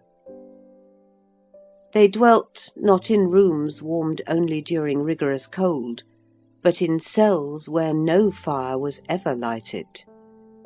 They slept not on mattresses 2 inches thick, but on straw. And finally, they were not even allowed their sleep. Every night, after a day of toil, they were obliged, in the weariness of their first slumber, at the moment when they were falling sound asleep and beginning to get warm, to rouse themselves, to rise, and to go and pray in an ice-cold and gloomy chapel, with their knees on the stones. On certain days, each of these beings in turn had to remain for 12 successive hours in a kneeling posture, or prostrate, with face upon the pavement, and arms outstretched in the form of a cross. The others were men, these were women. What had those men done? They had stolen, violated, pillaged, murdered, assassinated. They were bandits, counterfeiters, poisoners, incendiaries, murderers, parricides. What had these women done? They had done nothing whatever.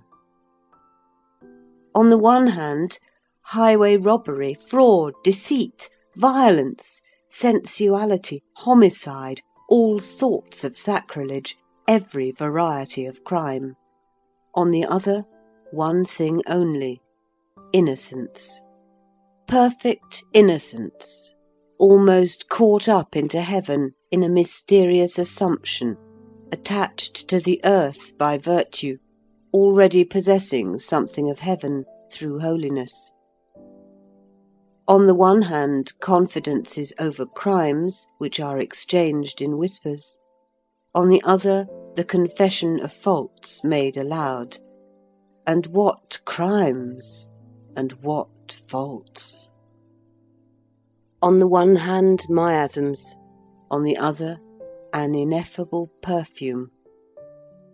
On the one hand, a moral pest, guarded from sight, penned up under the range of cannon, and literally devouring its plague-stricken victims. On the other, the chaste flame of all souls on the same hearth. There, darkness; here, the shadow, but a shadow filled with gleams of light, and of gleams full of radiance. Two strongholds of slavery, but in the first, deliverance possible, a legal limit always in sight, and then escape. In the second, perpetuity, the sole hope, at the distant extremity of the future, that faint light of liberty which men call death. In the first, men are bound only with chains; in the other, chained by faith. What flowed from the first? An immense curse, the gnashing of teeth, hatred, desperate viciousness, a cry of rage against human society, a sarcasm against heaven.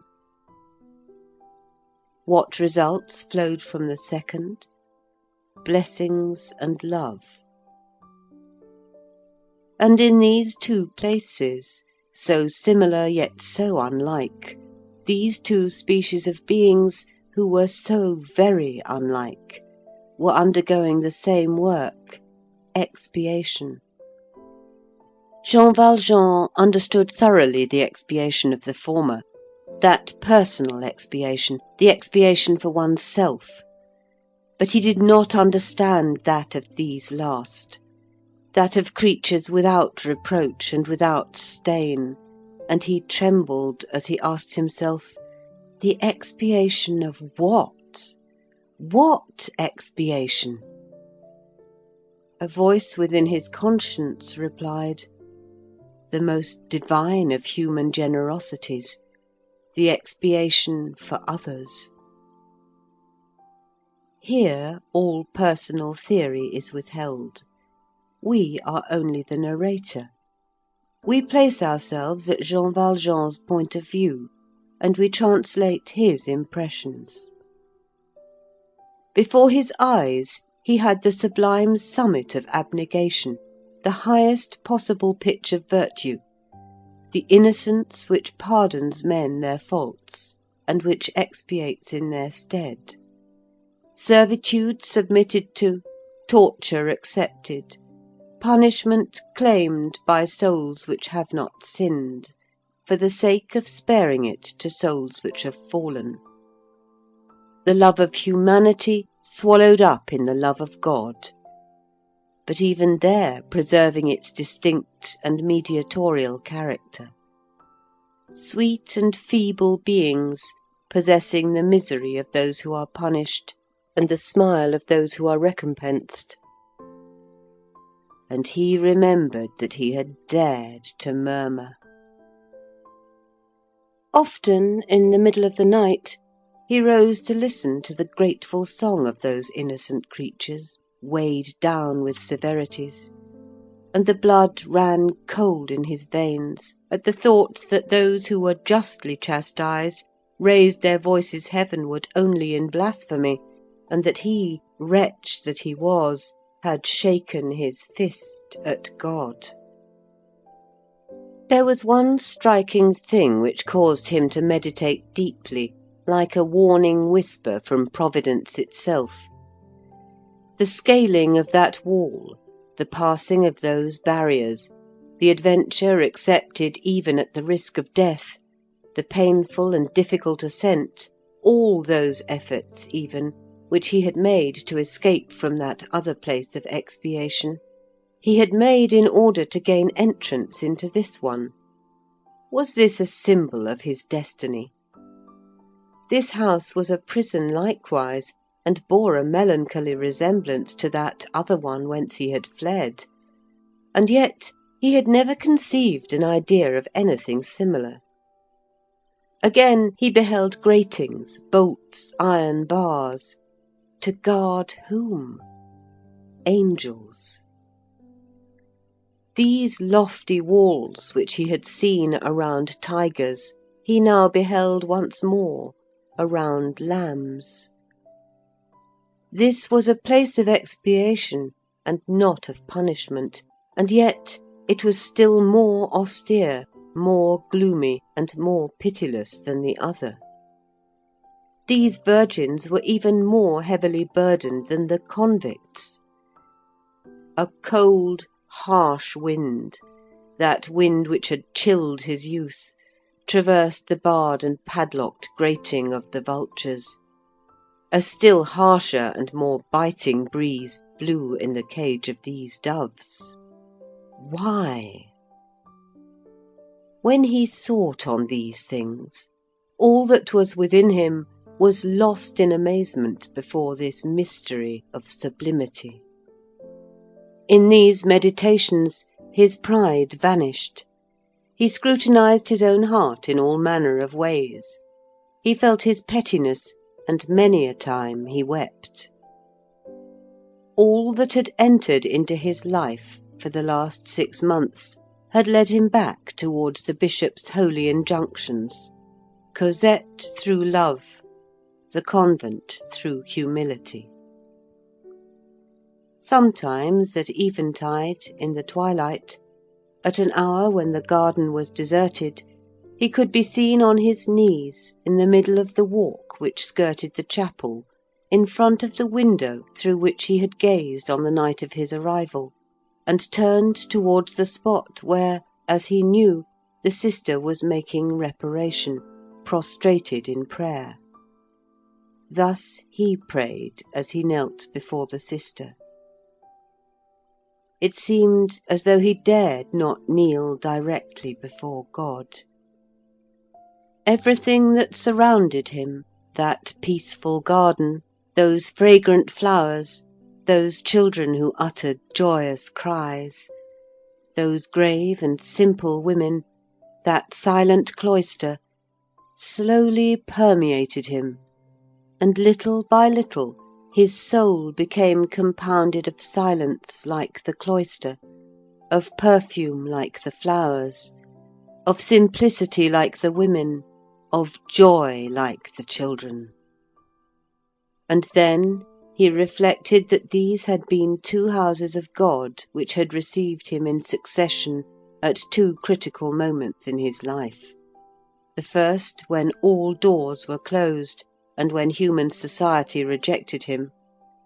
The second at a moment when human society had again set out in pursuit of him, and when the galleys were again yawning. And that, had it not been for the first, he should have relapsed into crime, and had it not been for the second, into torment.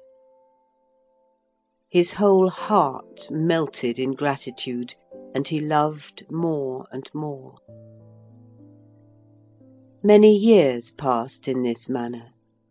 Cosette was growing up.